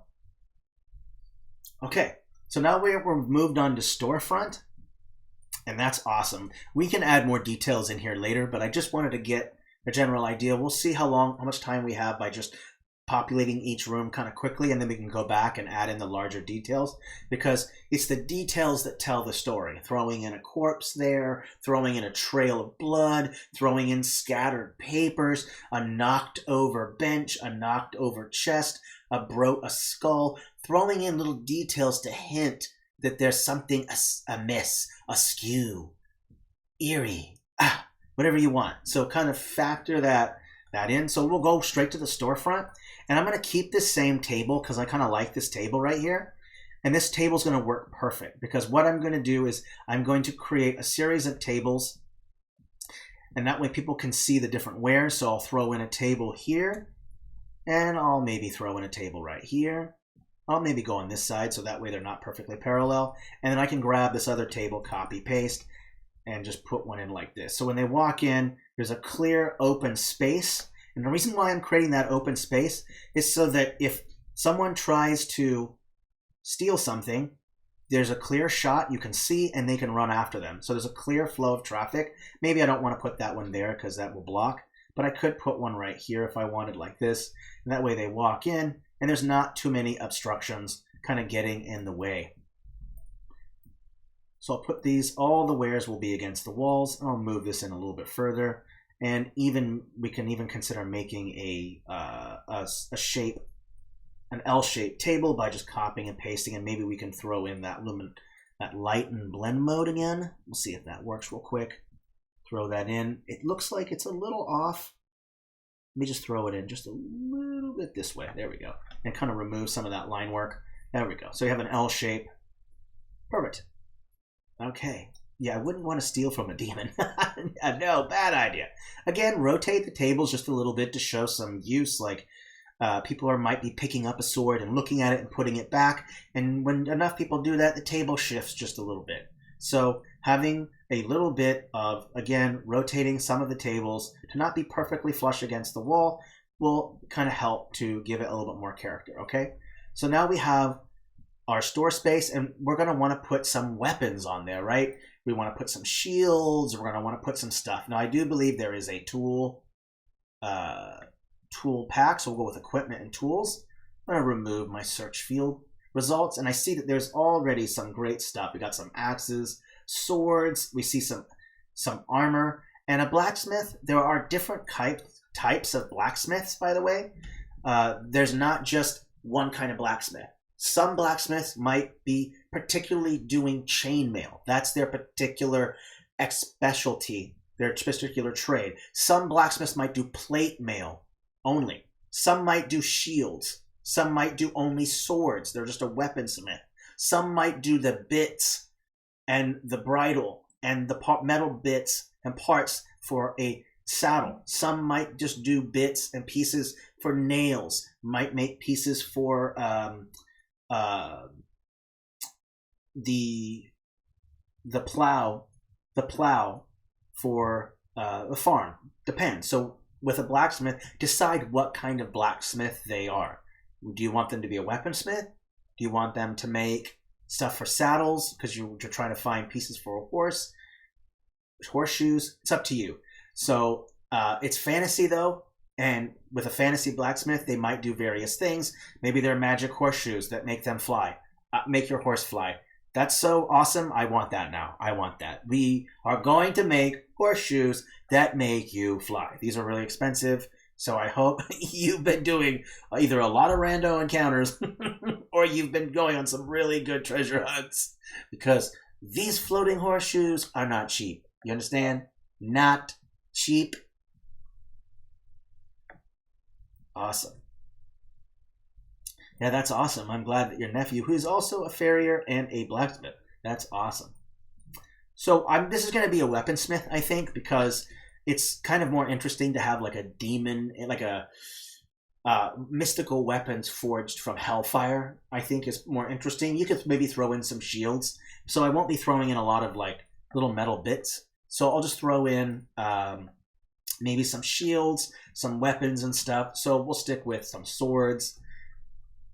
And I'm going to place them lengthwise like this, or you can place them across like this, but I want to showcase them. So I'll put a couple on here. There should be a couple more. Let's go with this one. This is a little bit longer, so I'll throw it here like this. And you can make it look busy, or you can make it look well organized. It's up to you how you want your display to be. If it's a more mystical weapon, if it's more interesting and unique than the others, if it's more expensive, isolate it, put it somewhere, isolate it, maybe put some wooden pieces underneath it to make it pop out. So I'll bring this up a layer real quick and I'll show you how to make a little weapon stand. So we'll just type in wood and I'll make sure that the whole pack structure is selected. And there are going to be some little wooden pieces right here. And I think these will work just fine. We're just going to go ahead and bring them down, take them down a layer below, and I'll put one right by the handle and one where the tip of the sword is. And that way you have a sword that is this. Now, if you want it to be a little more unique, you can change the blend mode. So let's say it's like a mystical sword. Then maybe I want to go in and filter and change the hue to make it look green. Maybe it's a poisonous sword, so I'll boost the saturation and make sure that it's got a greenish color tint to it. This is some kind of venomous sword, toxic blade, whatever name you want to come up with, noxious dagger, noxious sword, whatever it is term you want to give it. But I think this kind of is a way to separate a different weapon. So these ones are kind of a little more standard fare, and this one is a little bit more unique. It looks like it's kind of a long dagger. It's got a green handle to it. It even has some slight green tint to it. So perhaps this is a kind of a poisonous dagger. So I'll keep adding in a couple more things. I'll change that hue back. And there's some axes in here. I see some daggers. I see bows and arrows. Let's go with maybe a nice hammer right here. A war hammer. That thing is massive. Maybe the larger ones we'll put over here like this. Maybe even going across like this to kind of break up that line. And we'll throw in, maybe we'll put a hatchet in here. You could organize them by what they are. You could put all the swords on one table, put your crossbows on one table, your two-handed weapons like your maces and your warhammer, your whatever this is. I don't know if that's a halberd or not. Looks like a battle axe of some kind, a two-edged one. So yeah, you can go with organizing it by kind. So if you want, this table can all just be daggers. You can put nothing but axes on this one. So we can put a couple axes on, put the handles near the table edge so that people can take a look at it. And over here you have like maybe just your daggers. Maybe there's some throwing daggers, make them a little bit smaller and put a couple of them together like this. So you have throwing daggers like that. Maybe put on just a random one like this to the side. Like that. If you want, you can even have one hanging over to give it a little more depth if you'd like. And then put one on the floor if you want, like maybe one fell over. So put one like this and then put it a layer below the table, of course, like this, and put it down on that light thing. So now you can see there's a dagger down there. So it's a good place to start. That's your storefront. Again, organize it whichever way you want. Isolate the more mystical weapons so that they clearly stand out, change their color, add a light source to it, add a glow. See, I have this weapon selected. I can add a object shadow to it. So go into object shadow, go to 0, 0, change it to green. Let me just move to the side a little bit. And you'll notice that there's a green shadow around it. So now it's very clear that this is kind of a mystical weapon. You can make it a lava, a fire sword, change it to a red handle, a yellow handle with a red object shadow. So that way it's very distinct. Okay, that way you know, hey, this is not your ordinary sword. It's glowing. This sword is glowing. Swords don't glow, okay? But these ones are glowing, okay? These ones are glowing. There must be goblins nearby. Okay, so you've got the glow. So you can change that up. Any of these weapons can have these, or these tools or weapons can have that sinister glow to it. Whatever color. I think you can change things to blend modes if you want to. It's up to you. I'm just going to put in one mystical weapon, but now you get a general idea of how to do it. And you can change the shadow. Oh no, I'm sorry, Doggy Crimson. Yes, you'll have to check out the VOD. And don't forget, we put it on YouTube, okay? Where are we at? 11:31. We're doing good for time. Okay, I think I'm going to add just a couple shields, maybe a shield or two on top, just to throw it in there for fun. So I'll go back to my weapons, of course. I'm just going to pick that pack. Get rid of that wood. Who needs that wood? I don't want that wood. Put a shield on here. One shield there. We'll put maybe another one. Oopsie, it's got a green shadow. I'll have to make sure to turn that off. Oopsie. Naughty, naughty. There we go. My bad. How could I have done that? Okay, there we go. We'll deal with shadows later. Okay, so now you have all that stuff, and we even maybe want to keep the storefront kind of clean. We can just copy and paste and put another one in, and it's maybe not quite as dirty, so we'll just drop the opacity down. So not quite as dirty. And again, drop it down to layer -5 or 4. 5 will be fine. And that way it's not quite as dirty, but it still has a little bit of dirt, because you would expect the blacksmith to come into their storefront unless someone else is managing it. Now you also want to make sure that your stuff is well lit. So we're going to throw in our light sources, of course, and I'm going to put one over each table, so that way the weapons are well lit. So I'll copy and paste one here over this table, one here, one right here. I do want my tables well lit so that people can see the display, and I'll make sure the flames are not purple, because I don't want them knowing that our dear blacksmith is indeed in consort with the demons. Naughty, naughty man. How dare you? Okay, and of course, throw in your first light source, +5, that top layer. Put it right on top. We're going to put one on each right on top. Bless me for 1 second. Bless me. Oh my, is it dusty in here? What is happening?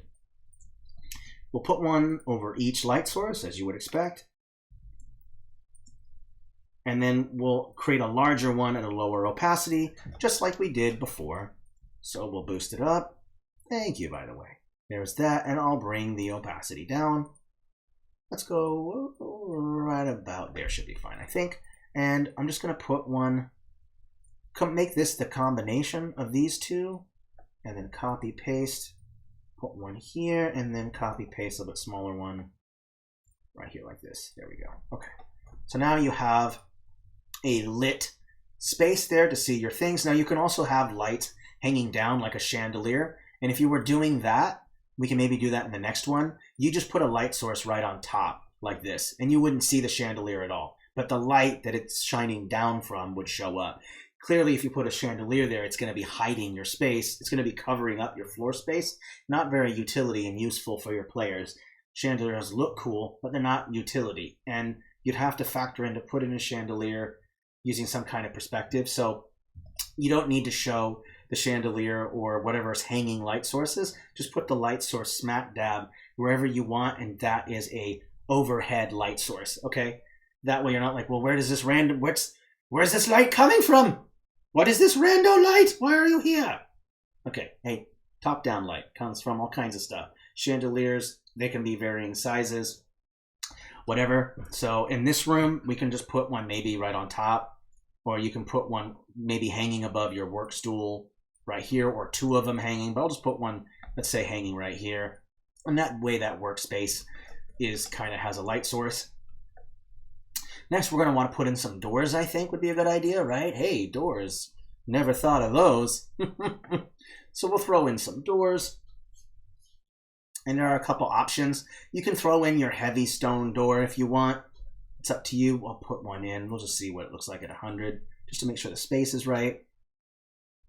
I think I'm going to go with a different one. This stone door right here will work just fine. I'm going to make it just a little bit bigger. And I'm going to line it up like this. And there are a couple ways you can go about doing doors. You can make it to where there's a little bit of an alcove to when you get in. So there's a little alcove space. You could put it in the center. I like to make an alcove on the outside because it just is an interesting door space. And of course, you can denote that you're opening or shutting a door by just putting it up against here like this. Now, if you're wondering, well, there's no hinges, you can throw on a, I do believe there is actually some door spaces to create your door frame. And I'll put those on right now, real quick. So I'll put them on like this. And I'm also going to just change the saturation to gray.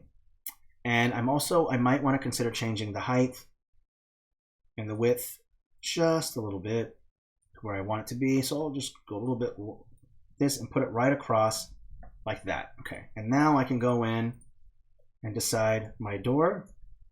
1 second, let's put it on there, make sure I have it right. That looks just fine. And we'll put the door opens like this. And I'll open just a little bit. Okay, so there's the door open going into this shop. Now, if you want, you can put doors right here that block into the shop. You can put in some doors, like some shutter doors right here or something if you want. Double doors, maybe some barn doors. It depends on how you want to go about doing it. It really doesn't matter. So there's these Gothic horror doors right away. I can just go ahead and just add them on like this if you want. So this way you have some doors like this. And you can change the blend mode or drop the opacity so that it just matches with it. So not the opacity, sorry. Filters, saturation, and just bring the brightness so it kind of matches a little bit. There we go. So you can go about that. Like maybe these are just kind of special doors.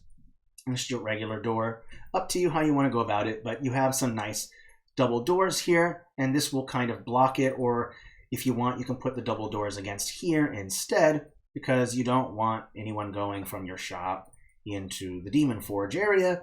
That could be embarrassing. So, you can put it up against here like this instead, if you wish.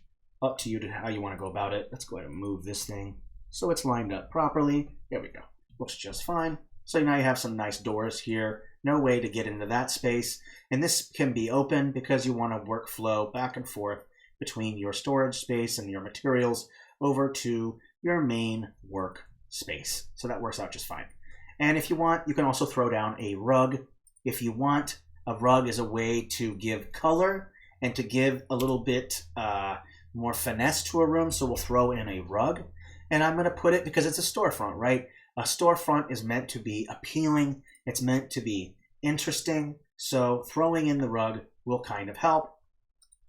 With my rugs, I like to have them at the absolute -5 layer because there's nothing else that really goes underneath a rug unless you want maybe a note stuck underneath the rug sticking out and you want your players to see something underneath the rug. Like maybe the rug has been tilted so much because there's been a scuffle or something and you want to show that when they died, they had a piece of paper in their hand and they hide under the rug, whatever. So it's up to you how you want to go about that.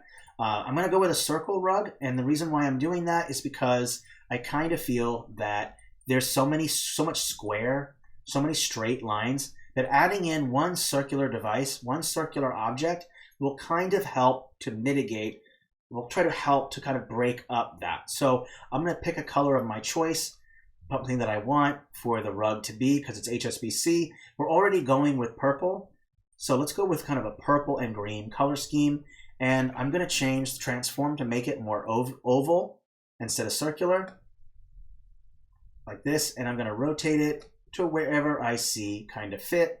Let's go with that. I want it to be underneath some of the tables so that it kind of looks like that. And I might even want to consider making it a tad bit brighter. There we go. And so you have a rug, and you don't have to do that. You can do whatever you want. Square rugs, perfectly circular rug, whatever design that you want to go with. You can change whatever color, but for now, I'm just going to go with this. You don't have to add a rug, but it is a storefront, so I would expect some interesting things, in your storefront. You can even throw in maybe like a hide if you want, if you feel like that makes it more interesting to you. Just leopard hide, tiger hide, and all kinds of different rugs. If you feel that the design is too much, one thing I can say about rugs is that if you already have a ground texture that has a lot of artifacts on it, sometimes it works better to use a flat color rug instead of using ones with a lot of artifacts in it. So if you want, you can do that instead. So I'll boost it up to kind of my saturated and then make it purple if I wanted to. Let's see if I can find that purple. Where are you? Kind of a pink. No, where's my purples? That works kind of fine. And I'll make it a little bit darker too. There we go. Take it down. So if you want, you can do that instead. I'm going to move it just a little bit to the side because I do want it to show depth. If it's directly in the center, then I can't really tell. But if I put it underneath a table, it does give it that feel that it's on the floor. Okay, so that's helpful in that way. So some helpful things with your storefront.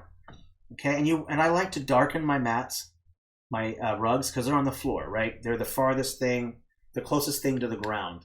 And my ground is going to be dark and my walls are light. So I like to drop my brightness of my rug just a little bit. Just depends. You'll notice that these tables are a bright kind of brown. So to do that contrast trick, drop the brightness of the rug, put it right underneath that table, and you can see that that table really pops out now and that rug really shows. So you're using, again, contrast to show depth, all right?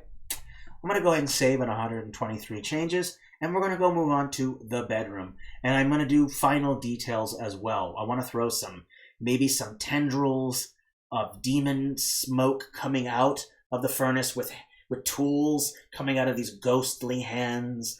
And like literally the demon is doing the actual work. It's got these tendrils holding onto the tools, actually hammering and putting it together, actually making the weapons themselves. The blacksmith doesn't do much. It sounds like the demon fire furnace does most of the work for him. You lazy butt. He makes the demon do all the work. So bedroom. Okay, yeah, we've moved on. Bed spaces. Bedrooms are actually pretty simple. They're not too complex. I'm going to bring down the size just a little bit so that way it's not clashing so much. Again, you can put it here to the side like this. You can expand it by just using a resize tool. It's up to you. So I'm going to go with this size. I just brought it down just a little bit. I don't want it to be too big, and I don't need to have an opening. So I just need to grab those walls that I was using before and just put one right in the center over that hole in the space. 1 second. There we go, right here. And just put this right on top. And there you go. Now you have a square. And now we also have to factor in one other thing I forgot to mention was how to get up to this floor, and I forgot to mention that. So I actually need to create a space for that. Super smart, right? How did I forget that, right? I'm actually going to put my staircase right here against this wall where those barrels are. My apologies for goofing up like that. How could I have made that mistake? Oopsie. How do you get up to the second floor? You float. How else would you do it? Jeez, come on. Floating is the only way. So I'll throw in some staircase real quick because I want to show that I'm going up stairs. So we'll go and we'll take a look at our options here. There's a staircase right here. This looks fine. It's okay if it's made of wood. It's a staircase. You can make it a stone if you want. You could do that. You could. I'm not sure if there is a wooden, a metal, that kind of a stair. Let me type in real quick and see if they have the stone stairs. Oh, they kind of do. I don't know if I want it to be stone stairs or demonic teleportation circle to the bedroom. Yes! Oh, that's so awesome. Fireplace, take me to the bedroom. Poof! Now take me to the grocery store. I wish to get a Slurpee. Awesome. Love it. See, I'm kind of broken on this one. If I want to make I do think a wooden staircase is fine. You're going up to a second floor. That seems kind of fine. I mean, we were going with a tower, so I could just drop the saturation, of course, and just make it kind of this stone-looking color, drop the brightness down. You can kind of do it that way. Let's bring it down a layer, like this, up against the edge here, and I'm going to move my table clearly a little bit more to the side. And I think I'm going to flip this as well, so that this is going on this side. So you go up the steps. Now I want to bring it up a little bit more in size because I'm looking at the width of these doors. Remember, I'm looking at the width of the door. Okay. These staircases look about right. That's okay. So I'll throw that in. And I'm going to have to move my table a little bit more. That's okay. Factoring in some stuff. This stuff can be hard. Mistakes happen. And why are they all green? I'm not sure how that happened. That's so awesome. What happened here? There we go. Cool. Love it. All right, let's keep going with this. I'm going to make sure I get this. There we go. So I got that full space there, and I want this table. And I am going to save and refresh the page because it is prone to make errors after a little while. We've been working on it for a little while. So bring the brightness down on this. I'm going to save. Real quick, save. We'll make some changes. Where are we at for time? Ooh, just almost at 2 hours. Shoot, yeah, we'll make it quick. We will make it quick. All right. One other thing that I might want to consider doing since I'm going with stone is I could consider taking these same walls and kind of bringing them down in the size and kind of ring around this a little bit like this. So I'll put these around. So that way it's just some continuity with it. I'm going to put this to, oopsie, I just noticed that those clouds are at the wrong layer. How could I have done that? Hold on a second, we'll select these clouds real quick. Select all the clouds, select them all, and put them all a layer below. There we go. All right, much better. I want to make sure that that works. All right, so we have some stone there, so that way at least there's some continuity because it looks kind of like a different material almost. Looks kind of odd. Might even want to change this to a luminosity blend mode. Let's change the luminosity blend mode and see if I can pick up any of the kind of texture underneath. Yeah, that's a little bit better. Even some of the dirt gets caught. That's fine. Okay, let's save again real quick, and I'll refresh the page. From time to time, you have to refresh the page, especially as your change history begins to grow. You'll notice those kind of problems. So just save, and then once you refresh the page, that completely refreshes the change history.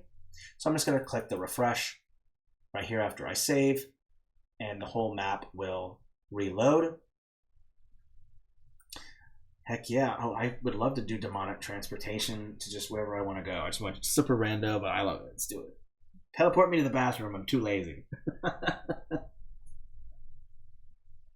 All right, we'll just give it a second to load. Uh-oh, what's going on here? 1 second here. We'll fix this. All right. 1 moment, please. Thanks for bearing with me.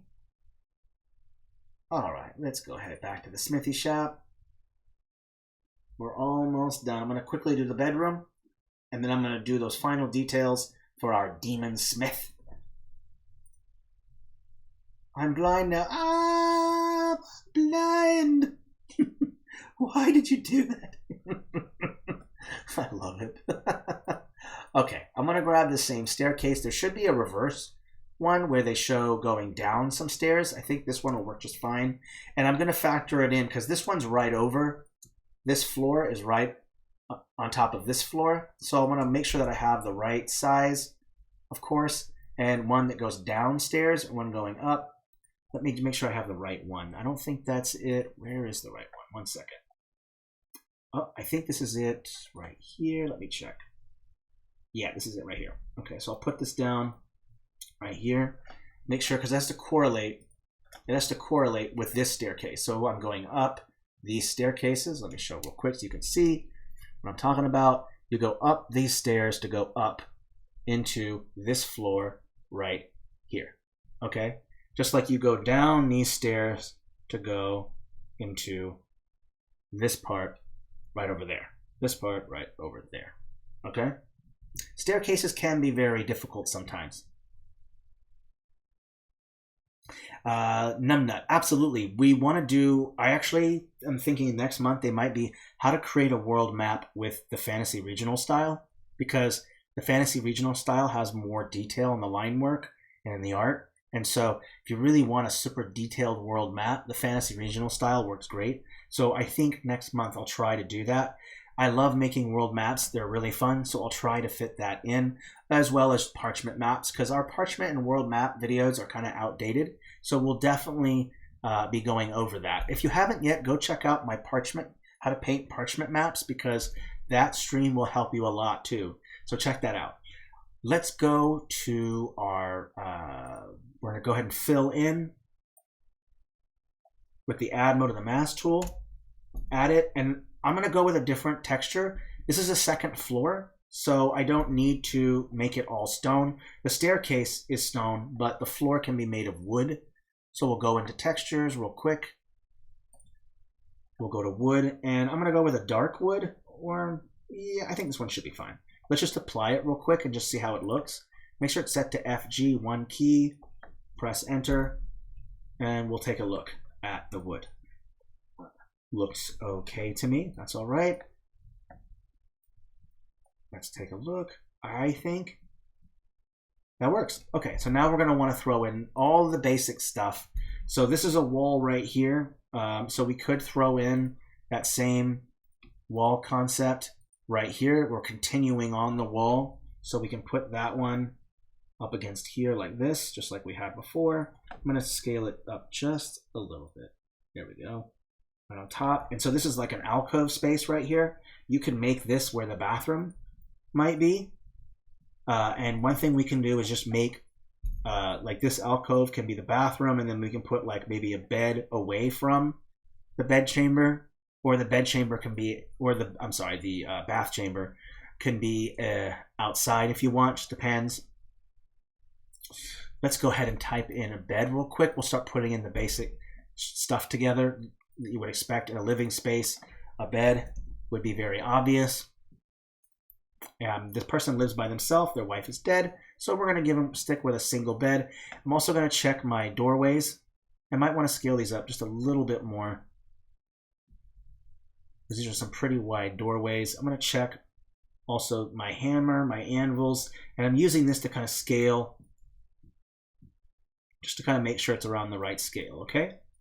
So now I've added in a bedroom. So I can put in a bed up against here. Maybe you want to have, maybe this person is kind of paranoid, and so maybe they always have the bed towards the door, so they can always have their head facing the door. Maybe they have it up against here. Maybe they have it in this little alcove space. It's up to you. So it's just on general, how do you want your living space to look, right? If the bed's going to be right here, it's going to be right below the staircase or near the staircase. Maybe you can hear footsteps going up. You want some privacy. You can put it right here. So up to you how you want to go about doing that. I'm going to rotate it a little bit because beds, when you jump on them, you move them around, they're probably going to move a little bit, right? So we'll add that. I also want to maybe throw in a space to put in like a dresser drawer. You would expect stuff for your clothing. So we'll throw in a dresser drawer. Give that a moment to load. And I'll actually set this one to 100. Should be just fine. And we can put the dresser drawer up against here, or it could be a desk. Right here, you can throw in a small bed, an end table. For right here, you want to throw in a small end table. Against here, you can throw maybe a book, maybe some a candle so you can see. You want to throw a tool there, whatever it is that you want to grab. So there are those options. I kind of want to desaturate these just a bit, just to stick with the overall kind of theme. So I'll desaturate them just a hair and bring the brightness down just a little bit. There we go. Okay. All right, so that floor, so you go up the stairs, you go around the corner to find the bed and an end table, push it up as far against the wall as we can there, so we'll hop into bed, and we can throw in some stuff. Oh, sorry to see you go, Numbnut, but you have a absolute great day. Good luck with everything that you do, okay? Stay safe and healthy, my friend. Okay. Random carrot, right? Hey, this person likes their carrots. They eat their vegetables. That's why they're good. So we'll throw in some food there. Maybe they've been eating. We can throw in some candles, all that stuff. I think there's already some candles in here, so I can just select this, I think, and just throw in the candle right here. And you want to maybe throw in a rug because it's a living space. You want it to be a little more comfortable, so we'll throw in a rug. Again, layer -5. And don't make it perfectly flush with everything. Rotate stuff a little bit. Now the angle's totally weird, right? Now it looks a little bit more interesting. You got these different angles going on. Things are covered. So it's a little bit more interesting when you throw in your rugs. Now you can line them up if you want. That's up to you. You can go perfectly straight. If you like, me personally, I don't really care for that. I like to rotate things just to give it a sense of use, a sense of, you know, things moving around. Thank you, Numbnut, by the way. Appreciate it. We have a great community. Go join our Discord server. I swear, you won't regret it. Let's keep throwing in some more rugs, I think. Let's throw in maybe a green one and just put that underneath here. Oh, yep. Make sure it's set to the right layer. There we go. Right on top like this. One there. And then if you want, you can throw in a kitchenette. If you want to throw in kind of a table space for cooking, you can throw in a pot. You can throw in a corner fireplace piece. I think there's a chimney that is a corner piece. Let me check real quick. Fireplace, one sec. I thought there was a corner piece fireplace, but maybe I'm wrong. I think it was removed. My mistake. Well, darn. That was moved. Okay. Ooh, thinking of firewood. I forgot to put some down here. That's one other thing you got to put in there is firewood, right? There we go. Almost forgot about that one. There we go. Of course, you got to have firewood next to your furnace. Only makes sense. Okay. We'll continue decorating this room. I want to throw in maybe like a window. So I'll type in window. Try to get this done with window. Oh man, I love that. Awesome. I just willingly admit I am terrible. I am just terrible. Terrible with spelling and grammar. I just openly admit to you right now. Okay, I'm going to throw in some windows here. So I'll throw in some space right here. Let's just put these on top. I'm not sure if that one looks right. Maybe this one. These are kind of prison doors, I guess, if you want more of a windowy feel. So we could go with like wooden ones. Let me expand all and see the options here. Let's go with wooden ones. And just so you know, the more windows you have, the more air is going to get into that room and the colder it's going to get. So thankfully heat rises, and that's one of the reasons why we've kind of put the furnace right here, and the heat will emanate into this space right here, and hopefully some of that heat will raise upward into this place. So it's nice to have the fire here, and hopefully, and you can even put in some pipe work if you wanted to line along the side to go to this room, and that way this room is heated up that way. So that's kind of one thing you can think about. I'm going to throw the window right here on top, so right to this table right here, and I'm going to change again the saturation and a little bit of the brightness. There we go, right here. So you have a window right there, so you have some natural light that goes onto the desk space, so that way it like natural lighting in the room. But of course you're going to want some other lighting as well. Maybe we can throw in a larger table here to put for whatever stuff that you want. Maybe you want to fold clothing, or it's just a whatever kind of table you want to put stuff on it. And we'll put that in here. And sometimes it's nice to kitty corner stuff. If you want, you can put in a smaller table that's kitty cornered like this, and you can put like a pot on there and maybe a chair or something. So if you want to sit down and relax, think about the kind of things that you would want in your bedroom. If you were this blacksmith, what would you want, right? What would you want in your bedroom space? You probably want a place to sit. You want a place to put your clothing. You want a place to sit and read, or to do your drawings, or come up with ideas. Up to you, right? So whatever things that you normally think of in a room, put them in there, right? There's vegetation, there's some rugs, all that stuff. I'm going to type in a chair real quick. And so I'll put a chair up against here. Maybe you want to have company and you want to talk with people. You can throw in a second chair if need be. We can throw in a light source right there, some candles. We'll put a candle right here, so if you want some lighting there. Again, we'll want to bring that up.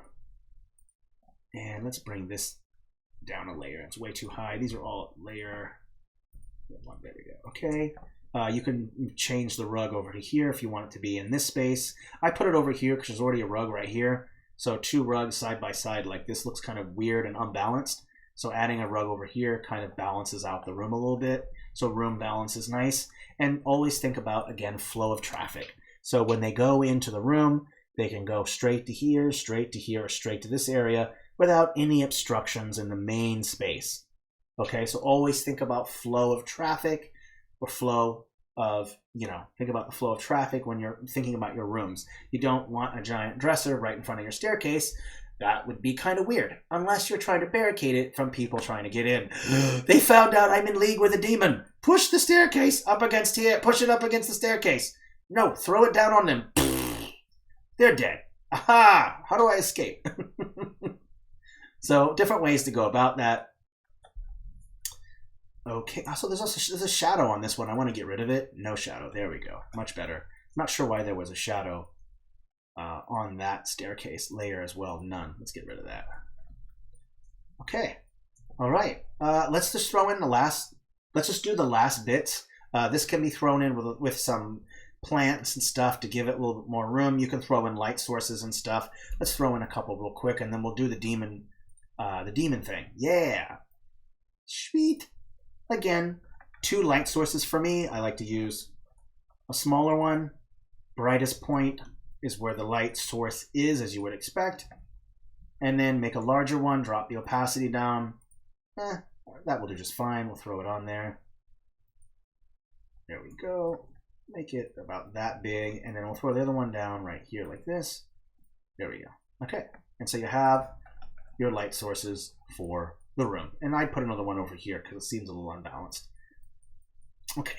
Let's go with that last part, and that is to make the demon part of the forge. We're at 79 changes. I'm going to save. I'm going to quickly make the demon making a sword or making a weapon, and then we're going to call it good. And I'll do some general Q&A stuff if you have some questions on stuff.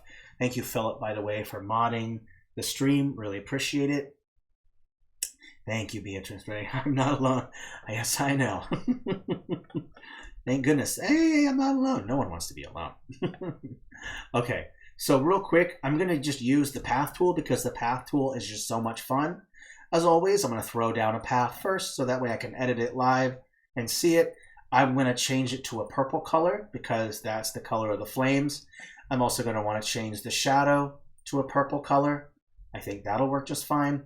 Maybe a little too bright a color. Let's go over here. There we go. And then, of course, it's always fun to change the blend mode. So let's go with full opacity, and I'll go through the blend modes and see which ones kind of work best. Color dodge, overlay. You know, I kind of like that color dodge. Kind of bright. Let's go with soft light, hard light. Ooh, you know, I like that. That might work just fine. So what I'm going to do is I'm going to create a hand coming out. So I'm going to say this is a hammer right here, and it's hammering away at a sword. So first I'll have this tendril coming out like this, and I'll make a little blob to make it look like a hand. And this hand is holding on to this rather large hammer, and it's about to hammer on to this thing right here. So first we'll do the next part. I'll throw down a sword. So let me find a sword. One moment. One moment. Nope, these are all tools. Not working. Where are the swords? Okay, I have to grab one now. Naughty, naughty. Okay, let's grab this one right here. We'll copy. We're going to paste it. Okay, now we're going to put it on top. Now, the next step for this one, I think what we'll do is we're going to put a little bit of glow on top of it. So I'll put down a path just right on top over the blade so it looks like it's come out of the flames. Then I want to grab a second tendril, maybe coming in and grabbing and holding onto the sword and moving as it sees fit. And I want another hand kind of coming in, kind of controlling maybe the billows. Another hand's coming in and grabbing, stoking the fire. And we'll have maybe another tendril coming out and kind of grabbing these kind of tweezers right here. Okay? So now you kind of have this Demon Forge kind of going to work. And I'm going to select all these paths real quick, and I'm going to change the opacity. They're a little bright, and so changing the opacity on these will kind of help a little bit. Make sure that, oh, do I have all of them selected? I'm not so sure if I did or not. Oh, let me just type in path, and all the paths will show up. Perfect. Let's drop the opacity down. There we go. Much better. Okay. Now you have those demon tendrils coming out, grabbing all the equipment, and it's doing most of the work for you. I'm also going to throw in some stamps that are not in the style. I'm going to go to Fantasy Battle Maps and type in sparks because, hey, it's a forge. You're going to expect a lot of sparks floating around, right? So Fantasy Battle Maps, type in spark. I'm going to grab it, and I'm going to throw in some sparks. Let's scroll through and pick the right one. I'm going to throw those in like that. So there's some sparks there. If it's a little too bright, then just drop the opacity. And now you have some sparks. Oh, let's also make those sparks be up a top layer. There we go. Okay. Next step, let's go ahead and add in some filters real quick.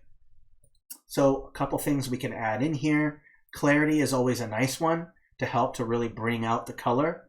So that brings it out. Next, we'll throw in another one. We'll choose in warm, cool. Warm, cold, I think.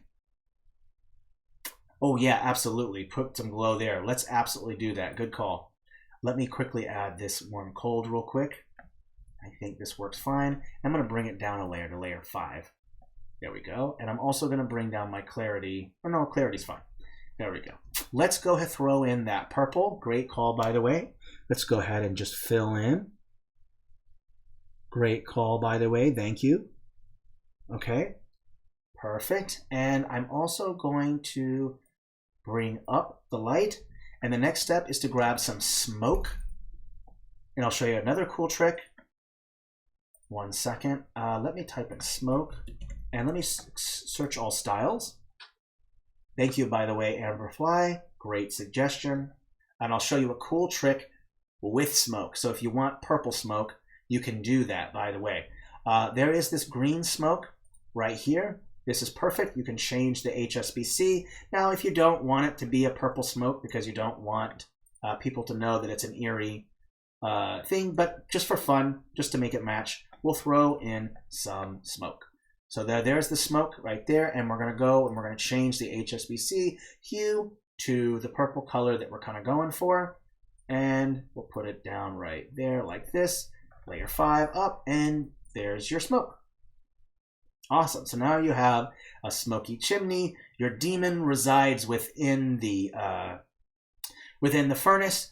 They're living there. Maybe they're trapped there. Maybe that's part of the deal. They're obviously heating the residence, this upper floor, and they're also running the forge. So the blacksmith doesn't really have to do much except for just kind of attend to the this shop back here and attend to the front space, unless they've hired some kind of day laborer or someone to kind of check that. Let's go ahead and throw in our last door right here like this, and we're going to scale it to fit right. I think that looks just fine. There we go. So those are locked. And I think if you want, you can throw in some last bits. If you want, you can throw in some various textures to kind of help. One you can throw in is a texture called Old Paper, and that's located in your parchment world. And you can click that, and of course you'll have to change the blend mode to overlay. And all that this does is just add in a little bit more artifacts to your floor. So let me turn it off so you can kind of see what it does. So if I turn it off, you'll notice that there's a little bit more cleaner, but if I turn it back on, you'll notice that there's a little bit more dirt and grime. And I would expect that from a blacksmith. So giving a little bit more texture, a little more artifacts, so that your floors aren't perfectly kind of clean. They look a little bit more dirtier. So that last part kind of helps. Now there's obviously a whole bunch of details that you could further add in here, like where do they eat? Is there a cooking space? You could say that they also cook downstairs with the demon furnace. Who knows? You could throw in a smaller fireplace in the shop. You could throw in a small fireplace in this space. There is a space right here. If we wanted to, we can throw in a fireplace right here. If you wanted to, that way there's a space to cook and then put a pot over here. There's all these various options. It depends. So just think about that. But yeah, I'm just going to quickly review real quick just the method for those of you who were late to the show. And that is begin with your overall layout. And that is just figure out what the rooms are and then the utility of each room. And utility is what will really help you to make a room look more realistic. And then you can add fantasy elements first. So one, utility. Always think utility first. What is the purpose of each room? What are the functional tools and items in each room? And then once you've got all the utility part done, you can move on to fantasy. That's why we added the demon part of the furnace in last and not first. Okay? So it's not just an ordinary blacksmith. It's a fantasy blacksmith. It's got a contract with a demon who does the forge work for them.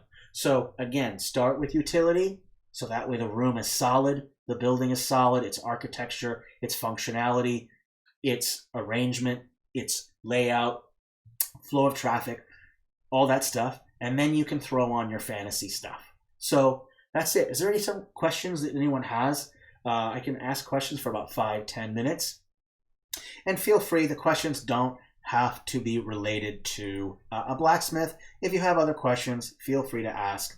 I'm always glad to help, okay? I'll go ahead and save it and call it good. This one has been awesome. We're reaching towards the end of the month. We only have one more stream left, and that is how to create your coastlines. And with the coastlines, it's not going to be just coastlines. I'll be showing you several ways on how to make land masses, because of course you can't have your shorelines without land masses. So probably could have labeled it how to make land masses, but so I'll show you 2 or 3 techniques that I have used on how to make your landmass shapes for your world or regional maps, okay? So I'll help you with that on the 27th, Wednesday, 10 a.m. PST. Super excited about that. Shops are awesome. The same strategy, again, if you prefer fantasy battle maps, same way that I put this together here is the exact same way that I would have done in fantasy battle maps. It's just a different style, that's all, okay?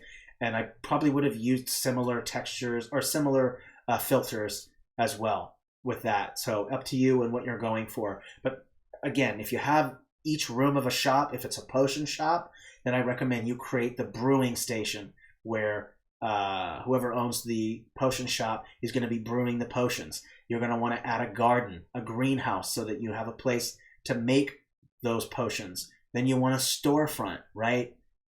So think about all the various things when working on any kind of shop. With a blacksmith, furnace, storeroom, storefront. Potion shop, brewery, garden, storefront. If it's a regular general store, then you're going to want to have just a storefront and then maybe a residence spot. If it's going to be a rare item shop, then maybe you want to have several rooms with curtains covering over it, and then you go into each room where there are specialty items. So think about the layout and utility and function of each shop, and maybe in the future we can do future shops. So we've already done a blacksmith, maybe we want to do a potion shop next, a general store. So think about all that stuff. Is there any other questions that people have? Could you show how to increase a map size, like when we have the blacksmith and we need a second building next to it? Yeah, absolutely.